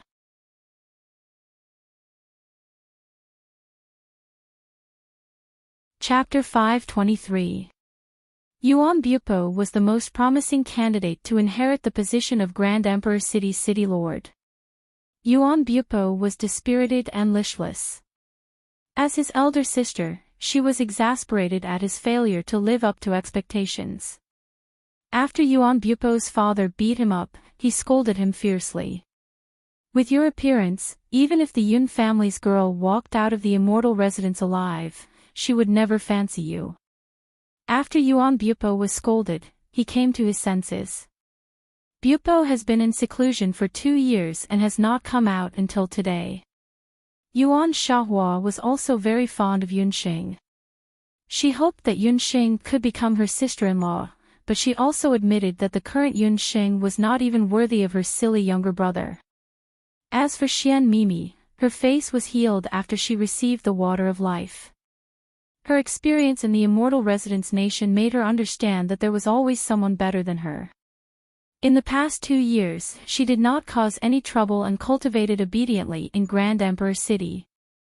Since that is the case, I am relieved. In a few days, Zhou State's Royal Magic Academy's examination for the mainland's elite magic camp will begin. I should also prepare. Yunxing smiled. She did not pay much attention to the hint in Yuan Shaohua's words. After her father told her that she had the bloodline of the 8 Wastelands divine beast, she understood that this bloodline brought her endless opportunities but also great challenges. If she wanted to find her mother and find out the reason for her mother's amnesia, she had to continuously improve her strength. Whether it was the strength of a summoner or a sorcerer. Just as Yunxing was quietly waiting for the examination day of the mainland's elite magic camp, an unexpected event broke the peace of the Yun residence, the Jade capital, and the entire mainland. After Yun Ba obtained the Water of Life, he went into seclusion. He used the Water of Life to purify the amniotic fluid poison in his body. However, compared to Yun Sanghai's recovery and Yuan Sha Painting's recovery, this process was much longer and much longer. One night, Yunxing had just laid down. She was still living in the medicine hall of Wushuan Everlasting Palace. Suddenly, Yunxing opened her eyes. She could feel a powerful wave of energy forming. This fluctuation was felt by everyone in the Jade capital. Of course.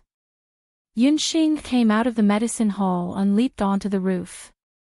She looked in the direction of the powerful fluctuation from afar. What surprised her was that the fluctuation came from the direction of the Yun residence. Someone is about to break through. This feeling, could it be? Yunxing murmured. Yun Ba began his seclusion. His closed-door cultivation this time could be considered extremely dangerous. In the past 3 years, Yun Ba had suffered the indignation of being reduced from a martial saint to a cripple. He had also suffered the humiliation of being humiliated by the imperial court's old officials, including Grand Secretary Qin, under the pretext of visiting him.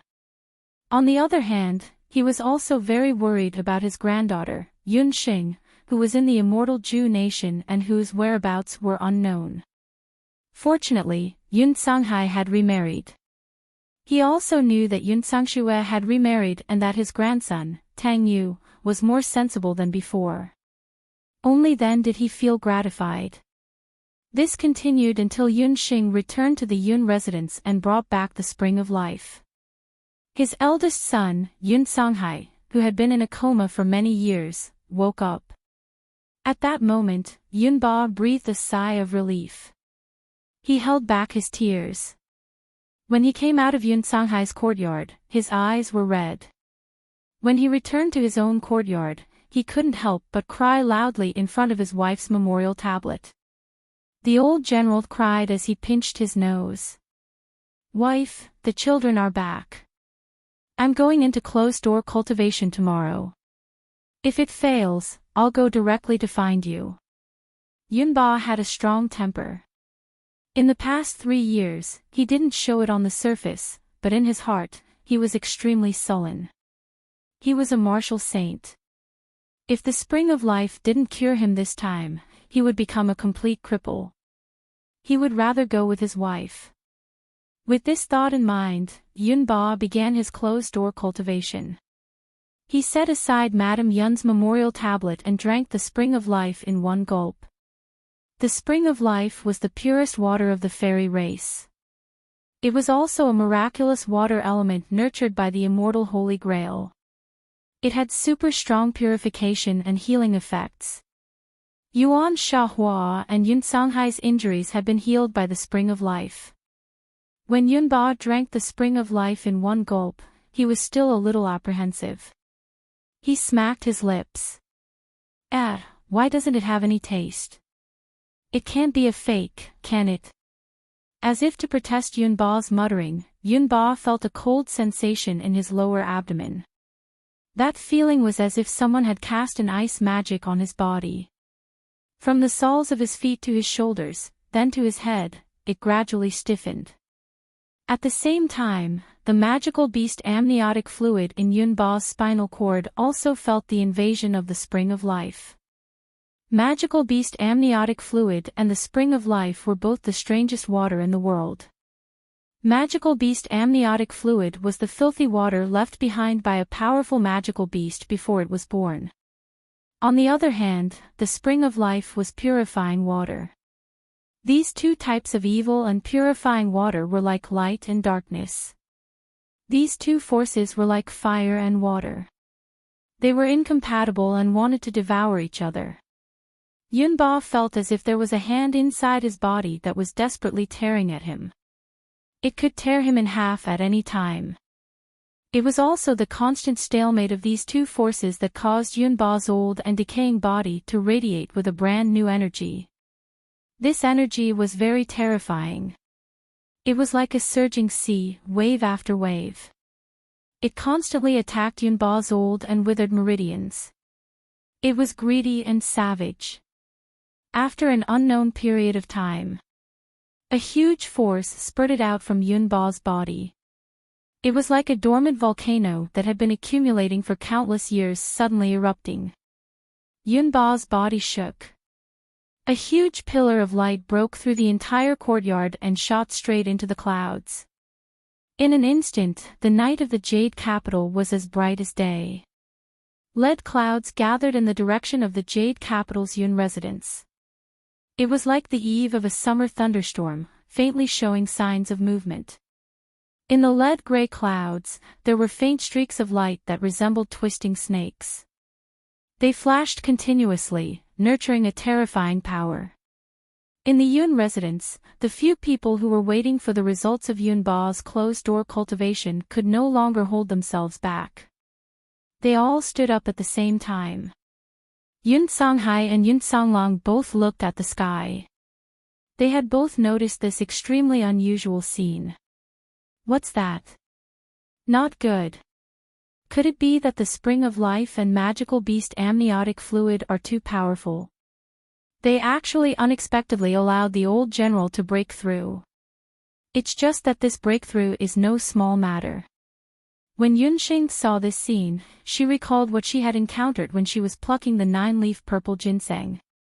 This situation was almost exactly the same as when a saint-grade herb evolved into a divine-grade herb. Heavenly lightning. Could it be that after decades of silence, Yunba's martial saint bottleneck had finally loosened and he had reached the stage of breaking through? Could it be that he had received his heavenly lightning body tempering in advance?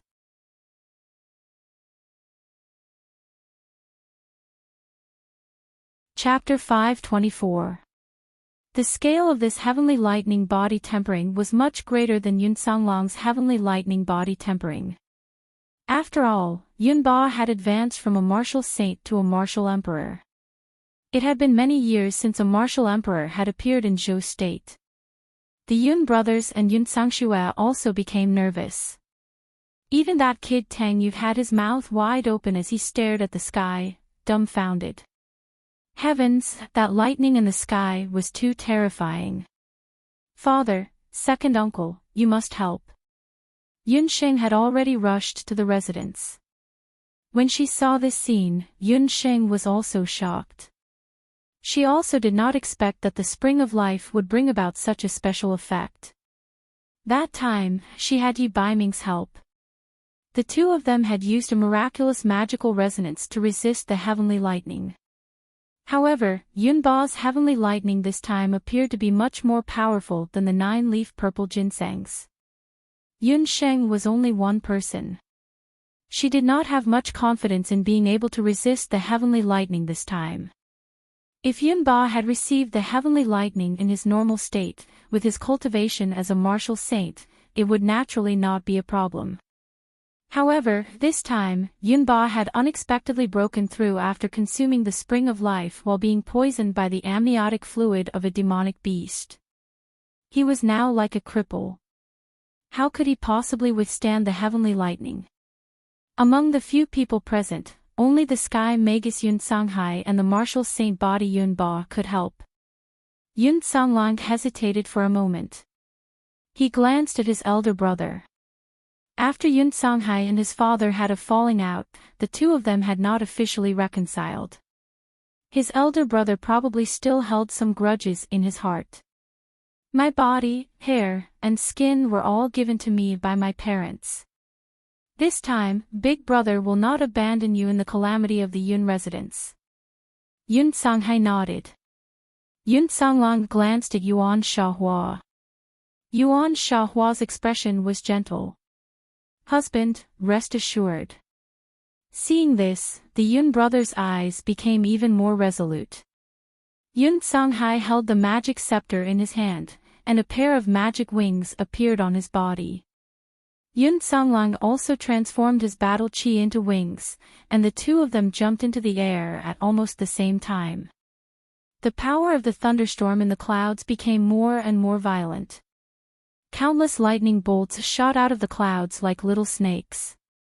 The thunderstorm energy mixed with it crackled faintly, as if it would explode at any moment. Yun Ba closed his eyes and quietly waited for the moment when the heavenly lightning would strike. Rumble, a bolt of lightning, which contained the most terrifying power of nature, tore apart the lead-colored clouds and smashed down like a cannonball with the force of 1,000 caddies. Yun Ba's courtyard was instantly flattened by the power of the thunderclap. The trees, the roof tiles, everything in the courtyard was instantly reduced to ashes. Everything seemed insignificant in front of the power of nature between the heavens and the earth. When the roof exploded, Yun Ba didn't dodge. He was like a Buddha statue that had been sitting in a temple for eternity, emotionless, fearless, and unfazed. His heart was like the calm surface of a lake. Life and death, whether it was a cripple or a martial saint, they were all reduced to dust by the power of lightning at that moment. In life, fame and fortune were nothing but fleeting clouds. Lightning bolts struck down one after another, and Yun Ba's body was already covered in blood and flesh. Pain and numbness were no longer important. At that moment, Yun Ba suddenly felt that the power of the lightning striking his body had weakened by a lot. Could it be that even Tiando looked down on his old bones and was too lazy to deal with him? He couldn't help but feel suspicious. He raised his turbid eyes and stared blankly at the sky. The scene that entered his eyes made Yun Ba's heart tremble involuntarily. In the sky, Yun Songhai and Yun Songlang had used their bodies to block the most violent lightning strikes for him. This was. A bolt of lightning struck Yun Songhai's shoulder with a boom. Yun Ba only felt pain on his shoulder. That was his eldest son. That high-spirited eldest son who had left the family for many years and refused to acknowledge his ancestors even when he was at his lowest. Another snake-like purple lightning struck Yun Songlang's limbs.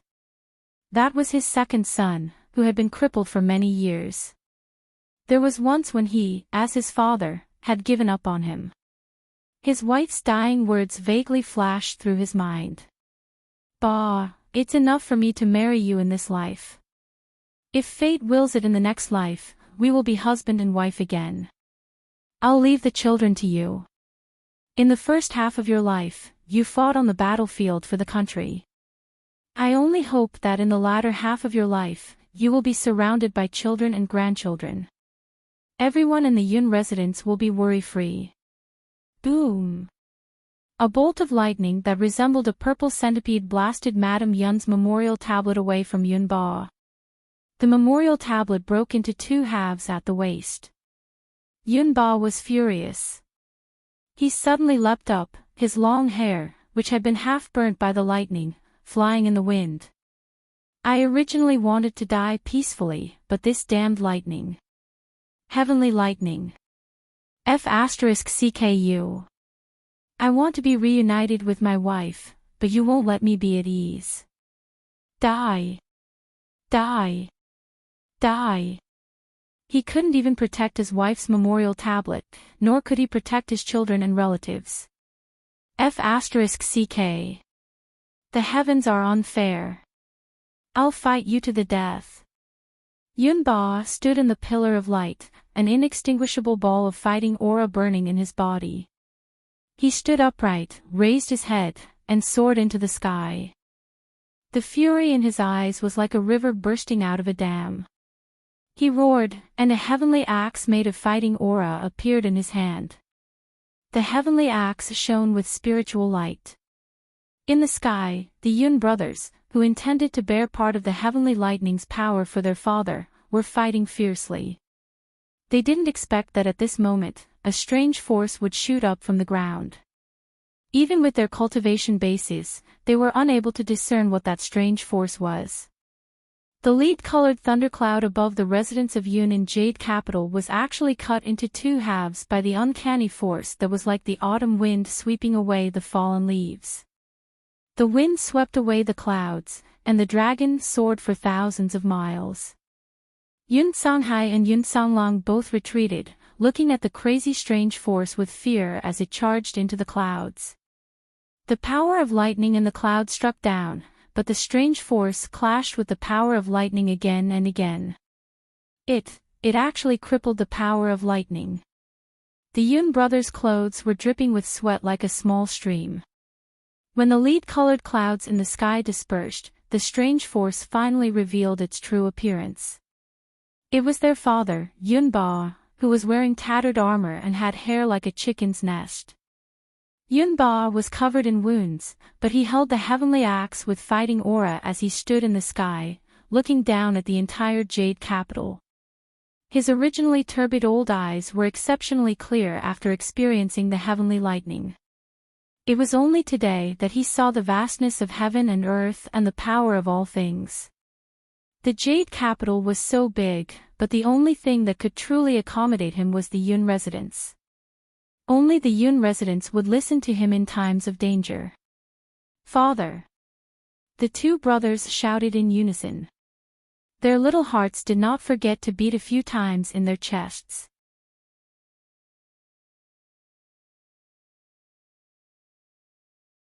Chapter 525. The Yun brothers were dumbfounded. Didn't they say that their father was already at the end of his rope and had no strength to fight back? Didn't they say that the amniotic fluid of a magical beast fused with the spring of life and that he could explode and die at any time? But what was happening in front of them now? You two unfilial sons are truly useless. If something were to happen to me, the residents of Yun would fall into your hands and collapse for sure. It looks like this old man still has to hold the fort for a while. Yun Ba's face was full of arrogance. The heavenly lightning allowed the two strange forces in Yun Ba's body to merge into one. At the same time, it also allowed Yun Ba to comprehend a principle at the critical juncture of life and death. For many years, he had always placed show state above all else, spilling his blood and sacrificing his head, but neglected the feelings of the people of the Yun residence. His two sons were seen as rebellious by him, but at the most critical moment, both of them stepped forward bravely, using their own flesh and blood to bear the calamity for their useless father. Their actions told Yun Ba that he was the backbone of the Yun residence. "Dear, I'm sorry, I can't go down to accompany you immediately. Our children still need me." After experiencing a new lease of life, this time, Yun Ba wanted to protect the entire Yun residence. This time, he wanted to live for his family and the new blood in his body. The touching scene between the father and son trio continued. On the ground, in the ruins of the Yun residence that had almost been razed to the ground, Yun Sheng was squatting in a corner of Yun Ba's courtyard. She held her magic scepter suspiciously in her hand and muttered, "Oh, my grandmother. Don't blame me. Sheng had no choice but to use magic to destroy your memorial tablet." It turned out that the bolt of lightning that struck Madame Yun's memorial tablet was actually an artificial lightning that Yun Sheng had secretly created with lightning magic. When Yun Songhai woke up and Yun Sheng found out that her mother, Hu Jiusheng, was not dead, Yun Sheng had decided to reconcile with old General Yun. So many years had passed since then, so the guilt in Yun Ba's heart was definitely not small. Just now, when the heavenly lightning struck, he had mobilized the Yun brothers to go into battle. This was also to let the three father and sons experience what it meant to be together in battle. With the strength of the three of them, it would not be difficult for them to withstand the heavenly lightning together. However, what made Yun Sheng so angry that she almost vomited blood was that Yun Ba was actually indifferent towards the lightning tribulation at first. His expression was one of, "I want to die, don't drag me down." She had no choice but to offend Madame Yun. However, Yun Ba proved himself to be the older the wiser. He broke through everyone's expectations and successfully broke through to the martial emperor realm.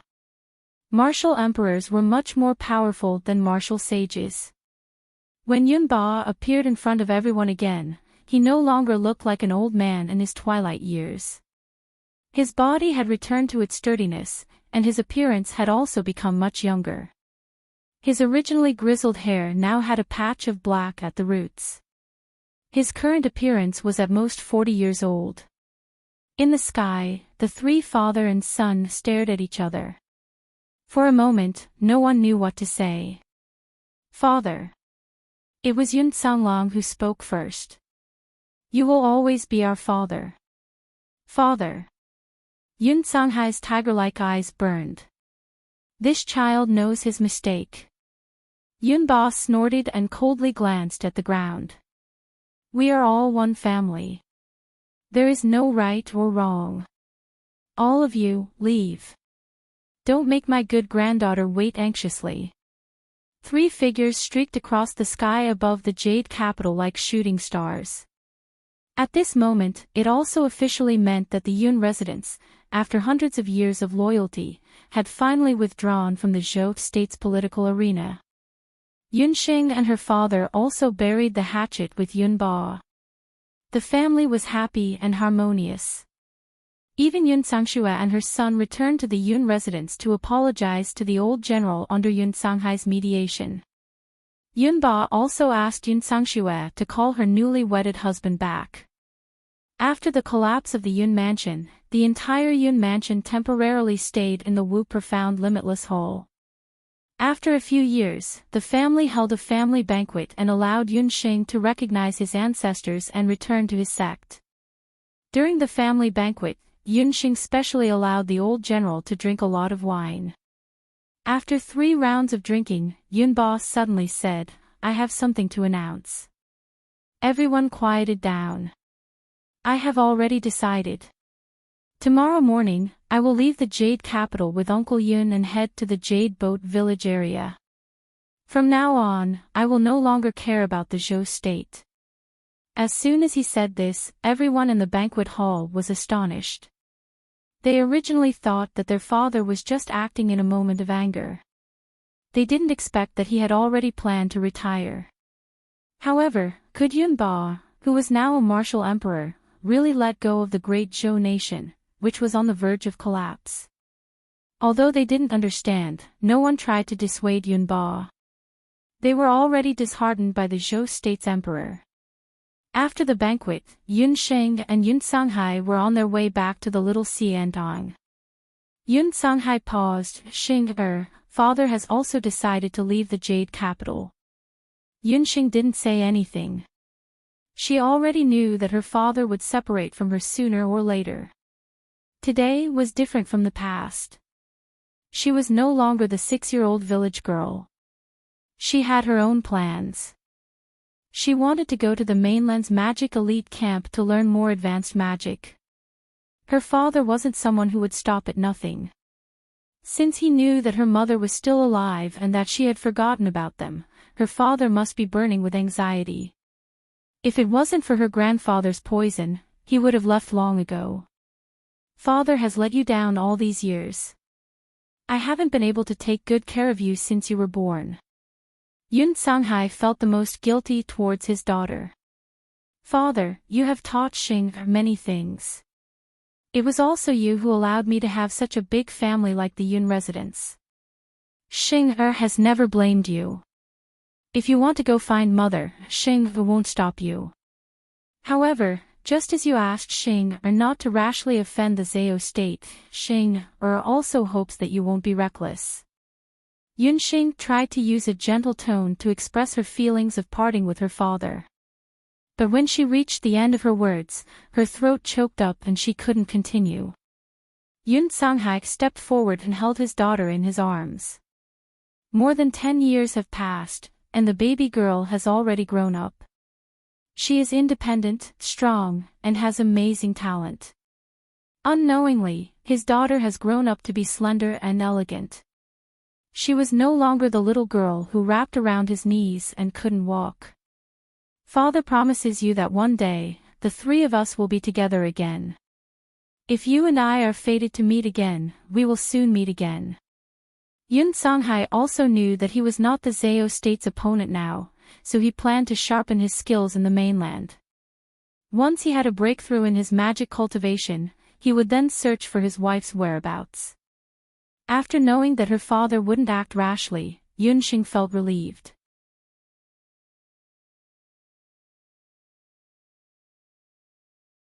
Chapter 526. He learned that when Yunba broke through to Martial Emperor, the Emperor of Zhou State was being intimate with a new beauty. The Emperor of Zhou State's expression changed immediately. His voice trembled as he said, "You said Yunba broke through. How is that possible? He was clearly a cripple. How could he break through again? Quick, send someone to the Yun residence." "No, someone come, I want to go to the Yun residence personally." Martial Emperor, that was a martial emperor. Zhou State, no, one of the 5 major countries, hadn't had a martial emperor for many years. The existence of a martial emperor was enough to keep Zhou State's borders peaceful for decades. The Emperor of Zhou State only had one thought now.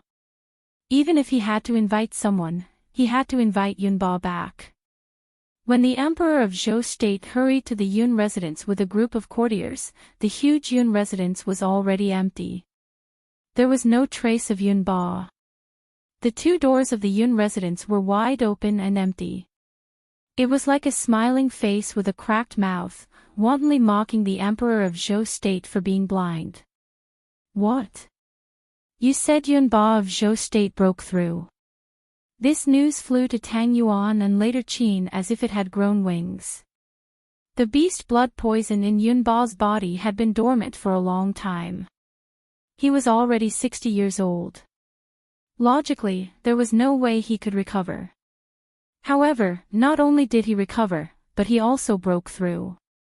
In the short span of 3 years, not only did the Zhou country gain a new martial saint, they even gained a martial emperor with even more shocking strength.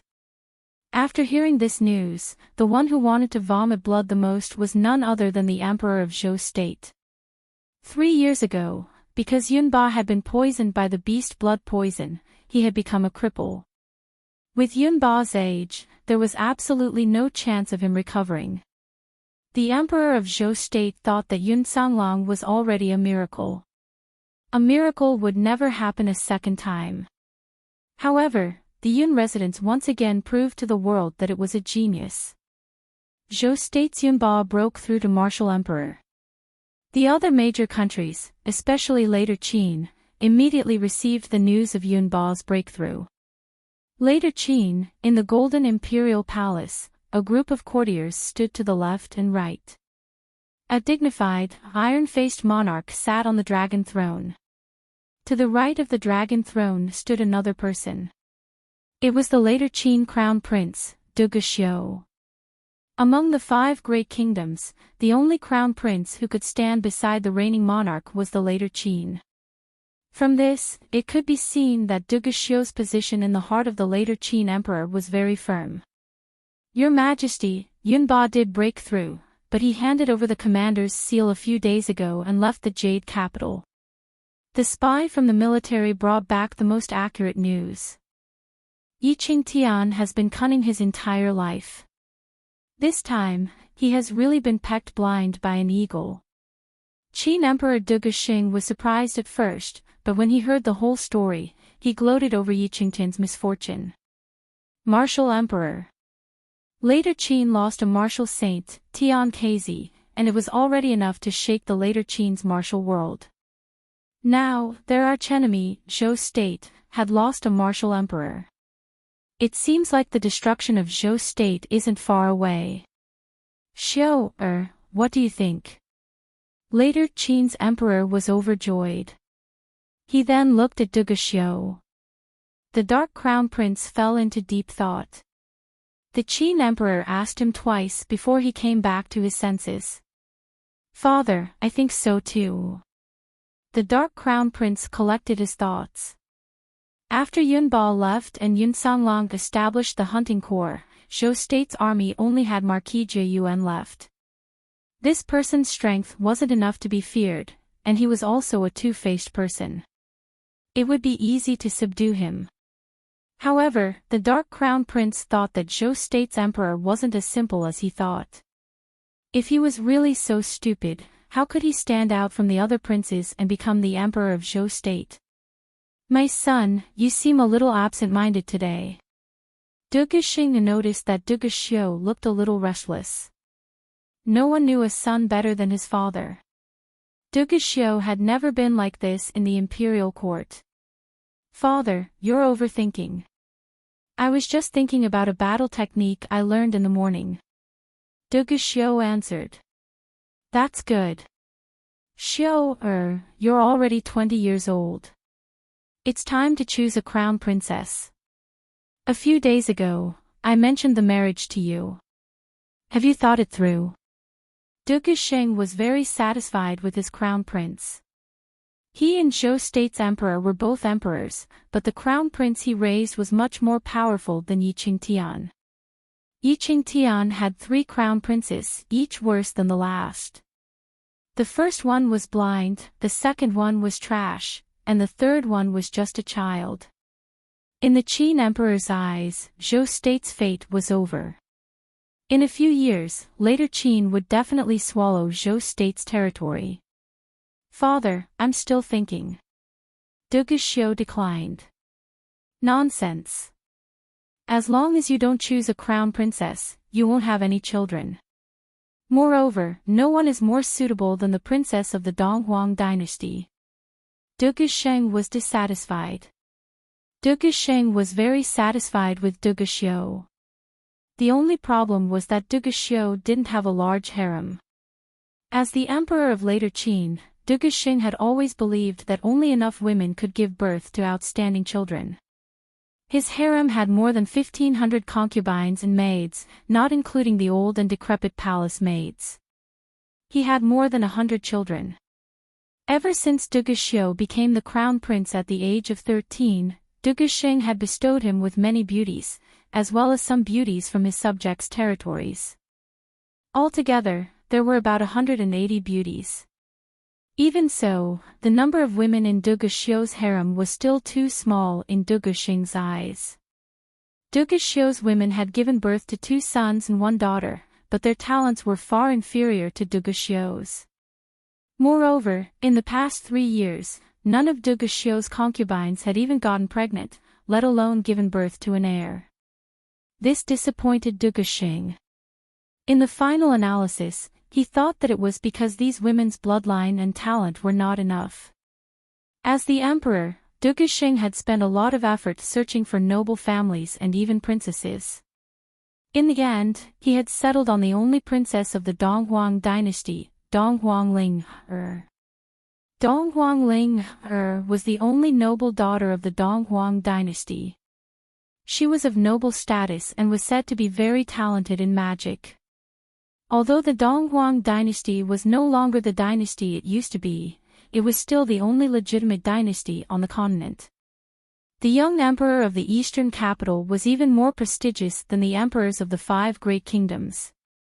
He was the only true emperor recognized by the people on the continent. The Qin emperor had long planned that if Duge Xiu married her, he would be able to gain the support of the Donghuang dynasty and raise the status of the later Qin dynasty. If it was the old Duge Xiu, as long as it was beneficial to his status and the later Qin dynasty, he would have agreed without hesitation. After all, she was just a crown princess for show. If she was good-looking, he would treat her as one of the beauties in the harem. If she was ugly, he would never favor her. In any case, he would just marry her in the name of Princess Donghuang. But this time, to Duge Xing's surprise, Duge Xiu said that he would consider it. This consideration took him more than half a month, but he still hadn't given an answer.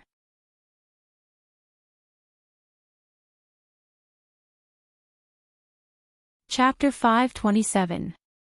Are you still thinking about it? Xiu, there are many people who have proposed to the East Emperor dynasty.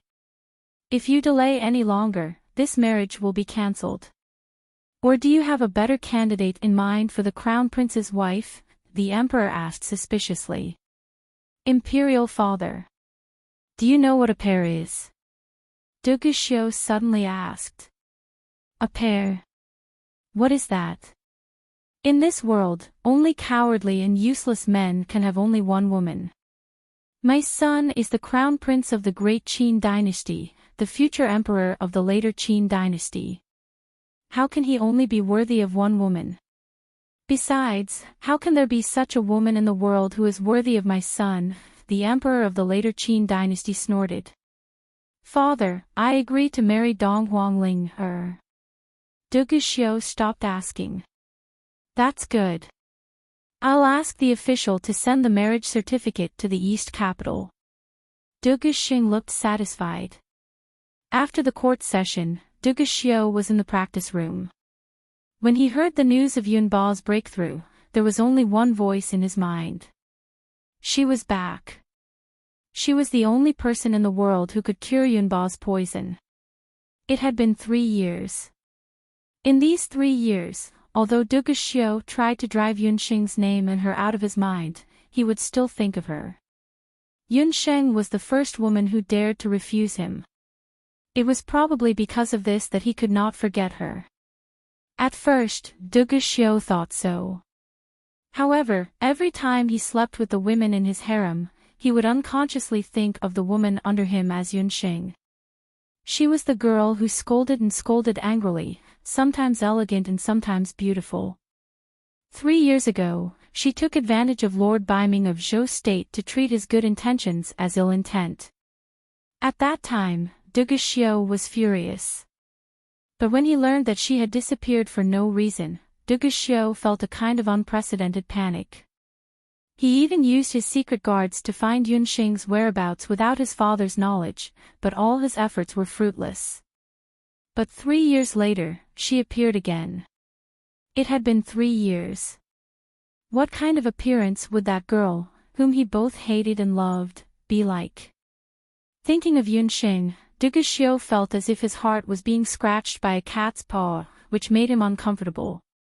Part of the reason why he had delayed the proposal was because of what Yunsheng had said.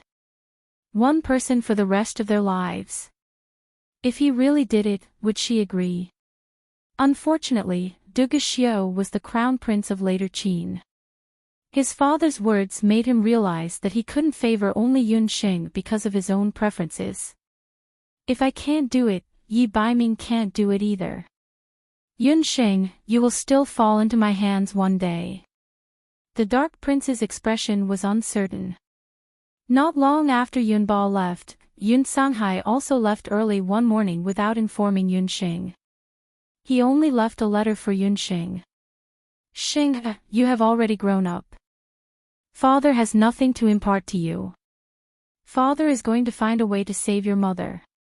After you go to the continent's magic elite camp, if you have the chance, you can go to the Heaven's Wings arena to train. Yunsheng was very clear about her father's intention of leaving without saying anything. Even someone as iron-willed as Yun Sanghai would find it hard to accept the moment of breaking up. Yunsheng carefully put away the letter. She would always remember her father's words. One day, their family of 3 would meet again. Yunsheng called Lin Yao, over. Little Xiantong has developed very well in the past few years. It's all thanks to you, Yao, In the past few years when Yunsheng wasn't around, Lin Yao had indeed worked very hard. She had to take care of the Imperial Magic Academy and little Xiantong. Because she was worried that she wouldn't be able to take care of both, she simply brought her father to Jade Capital. The father and daughter used all their experience and effort in the early years of operation on little Xiantong. Coupled with the help of Yao Rong and his wife, little Xiantong was thriving day by day. In the past few years, the number of medicine men and magic apothecaries recruited was more than a few years ago. Just the roster that Lin Yao gave to Yunsheng had more than 1,000 alchemists and magic apothecaries. So many people. Yunsheng looked at the information of these people and frowned slightly. Are these people clean? When the forest was big, there were all kinds of birds. I have investigated most of these people, but I can't guarantee that none of them have sneaked into the Medicine Emperor Pavilion. Lin Yao wasn't completely at ease with these people. But Master can rest assured. The moon god's praise that you left behind before you left was personally taken care of by me. These people won't be able to come into contact with it. And quality is more important than quantity. When I come back this time, I will reshuffle the cards. Yunxing immediately did what she said. Immediately gather all the medicine men under you, including alchemists and magic apothecaries. Call all those that you think are reliable and have clean backgrounds. 3 years was enough for Yunxing to recuperate. Qi Tian's actions in the past made Yunxing realize that it was time to lay her cards on the table with the Medicine Emperor Pavilion. A few days ago, she didn't have time to care about these things because of the Yun residence. But now that the Yun residence had moved, she no longer had anything to worry about. Yunxing understood that Rome wasn't built in a day. 3 years ago, it was impossible for the little Xiantong to catch up with the Medicine Emperor Pavilion. But in these 3 years, the little Xiantang's free clinic and the magic medicine manners elites flourished day by day. The praise for the little Xiantong far surpassed the Medicine Emperor Pavilion. Especially with the addition of Yao Rong, some medicine men and doctors who admired Yao Rong in the Medicine Emperor Pavilion turned their backs on the Medicine Emperor Pavilion and joined the little Xiantong. If it was only 1 or 2, Lin Yao could stop them. But when the number of people increased, Lin Yao was powerless.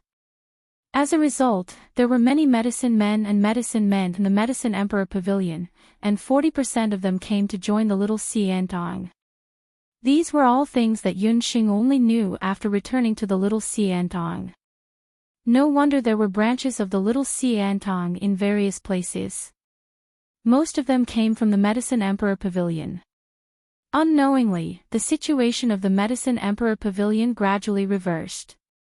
Coupled with the rise of the Sky Hunting Corps, almost the majority of the hunters in the Zhou State's hunting corps exclusively used the medicines of the little Xiantong. The Medicine Emperor Pavilion suffered from many attacks and was already on the verge of collapse. But even so, a skinny camel was still bigger than a horse. Yunxing was clear that if she wanted to get rid of the Medicine Emperor Pavilion, she must start from the root, and that was to defeat the Medicine Emperor Pavilion in terms of medicinal pills. Lin Yao didn't understand what Yunxing wanted to do, but she still followed Yunxing's order. Within 3 days, all the medicine men in the little Xiantong were called over. In these 3 days, Yunxing carried out a special training. I have 2 things here. These 2 things can greatly improve your ability to refine medicine. The 2 things that Yunxing mentioned, 1 water and 1 fire, were the karmic fire and the spring of life.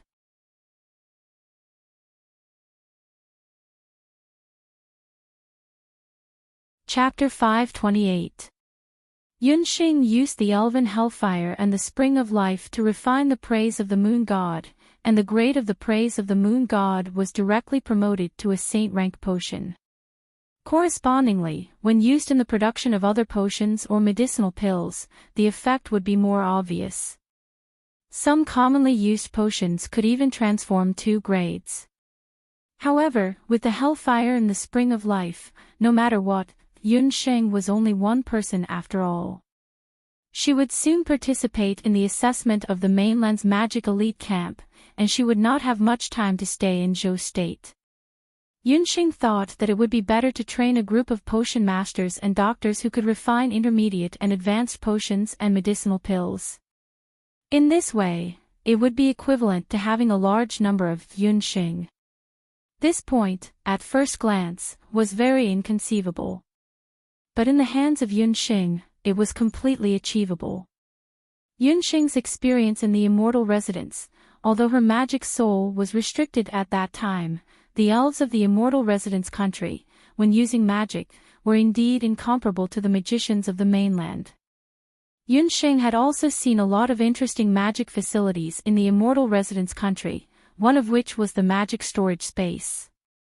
The elves would store their magic power in a specific space, and when it was used, they would release the corresponding magic power.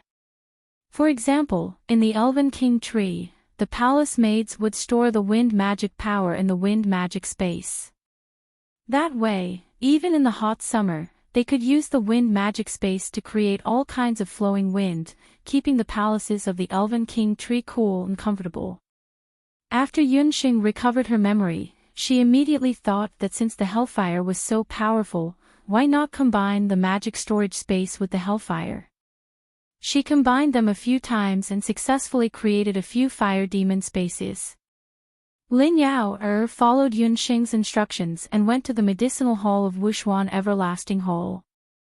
After being urgently summoned, the pharmacists were puzzled, not knowing who the girl in front of them was.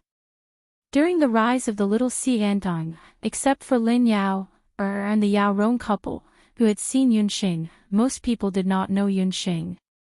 They thought that the Yao Rong couple was the boss of little Xiantang. It wasn't until Lin Yao introduced Yunsheng's identity that everyone knew that this beautiful girl in front of them, who looked no different from a rich family's daughter, was the owner of little Xiantang. Yunsheng glanced at the pharmacists and magicians gathered in the hall. These people were all carefully selected by Lin Yao. The Medicine Emperor Pavilion had sent quite a number of herbalists and pharmacists over, and among them, there was no lack of spies.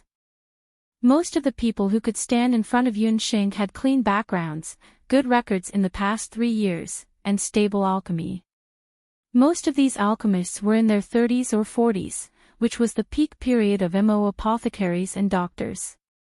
After Yunsheng's inspection, those magic apothecaries and doctors were still discussing spiritedly, but after being swept by Yunsheng's gaze, everyone unconsciously kept quiet and didn't dare to speak.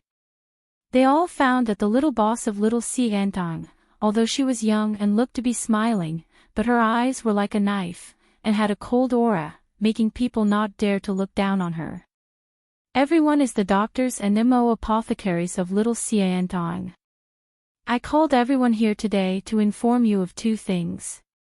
First, I have 2 prescriptions here. Each of you will receive one according to the category you are good at. Yunsheng asked Lin Yao to prepare a lot of small copies, and all of them were piled up on one side. The doctors and MO apothecaries were baffled. They took out a small copy and looked at it. At first glance, those pharmacists and MO apothecaries were taken aback. Surprisingly, all of the manuscripts were filled with prescriptions. Similar prescriptions, in fact, could be found in places like the Medicine Emperor Pavilion and the Magic Temple. All kinds of prescriptions, magic herbs were magic herbs, and pills were pills, but they were not the same. Because these prescriptions that were copied in the small copies not only had the formula, but also the amount of each ingredient was recorded in detail. The amount of each ingredient, from a few taels to a few drops, was very clear. What kind of prescription is this? Concocting pills and demonic medicines is all about one's hands, experience, and control of the flame. How can you just follow these little notes and concoct them? How ridiculous! The people present were all rather famous alchemists and demonic apothecaries in the Great Zhou Empire. Back then, they had left the Dharma Temple and the Medicine Emperor Pavilion in order to pursue freedom. Little Xiantang had high salaries and relatively loose management, which was what they had been pursuing.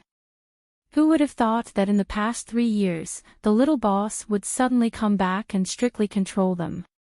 Even the refining of pills had to be done according to the small copies, which made these so-called pharmacists and MO apothecaries very dissatisfied. We don't want to do it. If you force us to follow these small copies, we would rather not do it. This place is not suitable for us, so there is a place for us. Several pharmacists took the opportunity to shout. The rest of the pharmacists and MO apothecaries were encouraged, and all of them hesitated. When Lin Yao saw that the pharmacists and Nemo apothecaries were arguing, she also felt a little uneasy and was about to comfort them. Yunxing secretly looked at the few pharmacists who took the lead to agitate. She suddenly pulled out her magic scepter. Boom! A fireball exploded, and the surroundings suddenly quieted down. Quiet. Who said that refining pills requires control of the fire and experience? Yunxing's face was as cold as ice. Her pair of black eyes, like a knife, scraped the faces of the pharmacists' Nemo apothecaries who were making the most noise. When those pharmacists and Nemo apothecaries came into contact with Yunxing's eyes, they felt like they were mute and couldn't even speak. The refining experience of these magicians and pharmacists in the boundless world was very similar to modern Chinese medicine. They paid attention to the complementation of attributes and the coordination of yin and yang. Such a method was feasible for special cases, but Yunxing, who had been educated in Western medicine, didn't think that pills and magic herbs were the same. The modern Western medicine system paid attention to the accuracy of the medicine. Correspondingly, when producing Western medicine, it was almost like an assembly line production. The advantage of an assembly line production was that the efficacy and dosage of the medicine produced each time were exactly the same, and the production speed was also fast. The reason why Yunxing used the small manuscript and let each pharmacist and Nemo apothecary refine the pills and magic herbs according to the prescription and dosage was also to refer to the model of Western medicine. Me too. Under Yunxing's gaze, 2 pharmacists and Nemo apothecaries who were not afraid of death came out. These 2 people, before joining the little Xiantong, were famous pharmacists Nemo apothecaries in the Zhou state. Their reputation was only below Yao Rong and the others. They thought that Yunxing was just a silly girl who relied on her status as the boss of the little Xiantong to order them around. They were very unconvinced in their hearts and came out. Since that's the case, then let's have a competition. I'll refine the magic potion and the pill at the same time. You two will refine the magic potion and the pill respectively according to the method I wrote in the small manuscript just now. Everyone present will be the judges. Let's see which method will have the better effect. Yunxing didn't reprimand the 2 people. She understood that in this case, the only way to convince the crowd was to use the results to speak.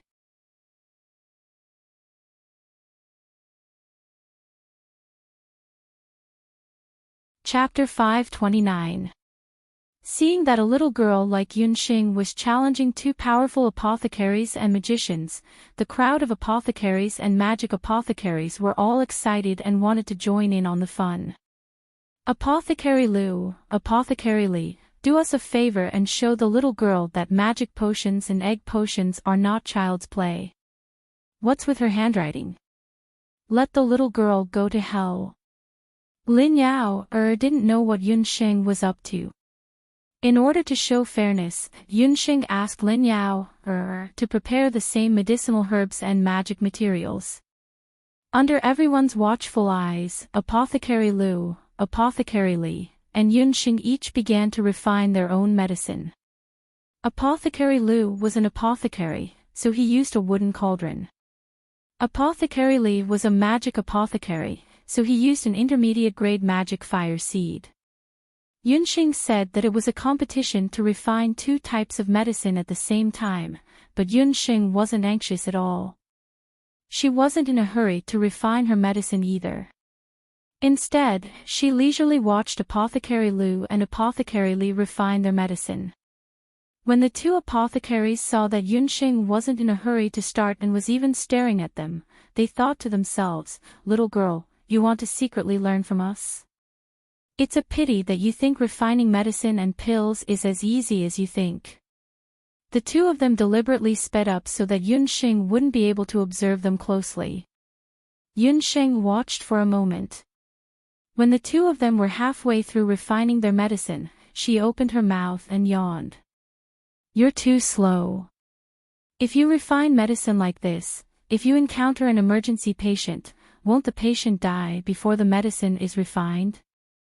Lin Yao coughed twice and resisted the urge to burst out laughing.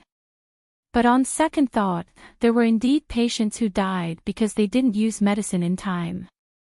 As soon as Yunxing said this, the two apothecaries were displeased. What do you mean by that? Refining medicine is supposed to be done step by step. Are you saying that you can speed things up? Then I'll show you how I refine medicine, said Yunxing as she began to refine her medicine.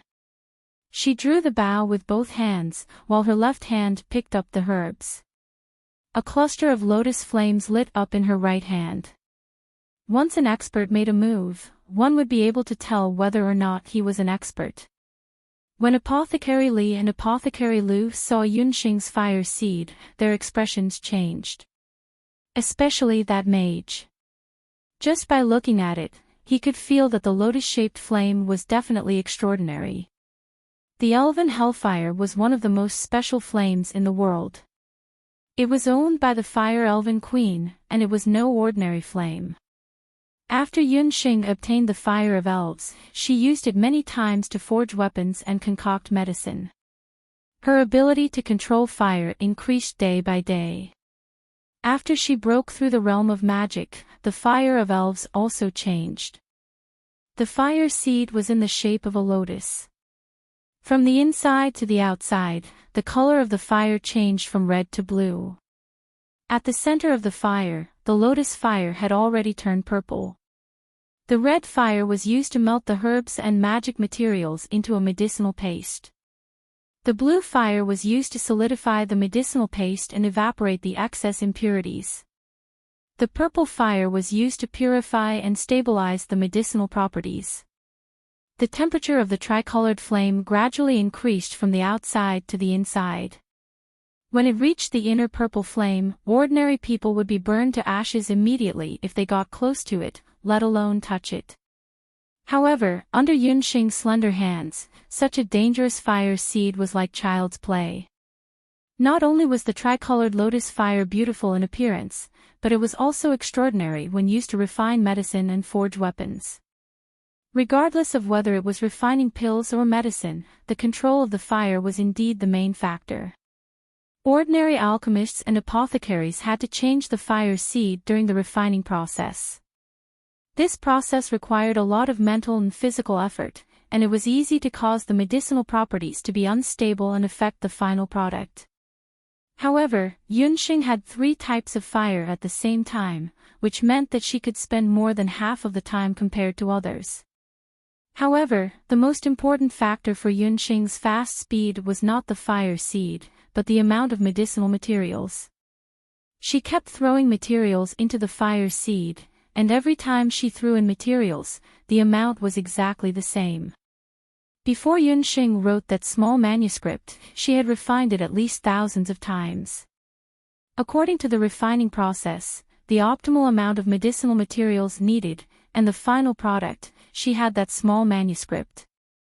The alchemists and apothecaries were all dumbfounded. They only saw Yunxing's 2 hands moving non-stop like spinning tops. In just a quarter of an hour, Yunxing already had 10 medicinal pills in her hands.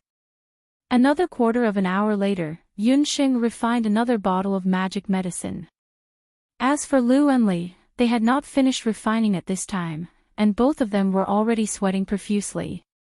Just from the color of the magic medicine and the fragrance of the medicinal pills, everyone already understood that the medicinal pills and magic medicines refined by Yunxing were of very high grade. Moreover, the time she spent was only equivalent to a quarter of the other 2 people. She was still fighting 1 against 2. With this kind of alchemy and refining ability, not to mention Zhou's state, even in the whole continent, no one could compare to her. Even if the grade of the medicinal pills was comparable, in terms of time, no one could compare to Yunxing. The people who originally doubted and ridiculed Yunxing now only had one thought, and that was, too amazing. We lost. Li and Lu both hung their heads dejectedly and admitted defeat in unison. Yunxing also did not have any pride after winning. Very good, I believe that everyone already has no objections.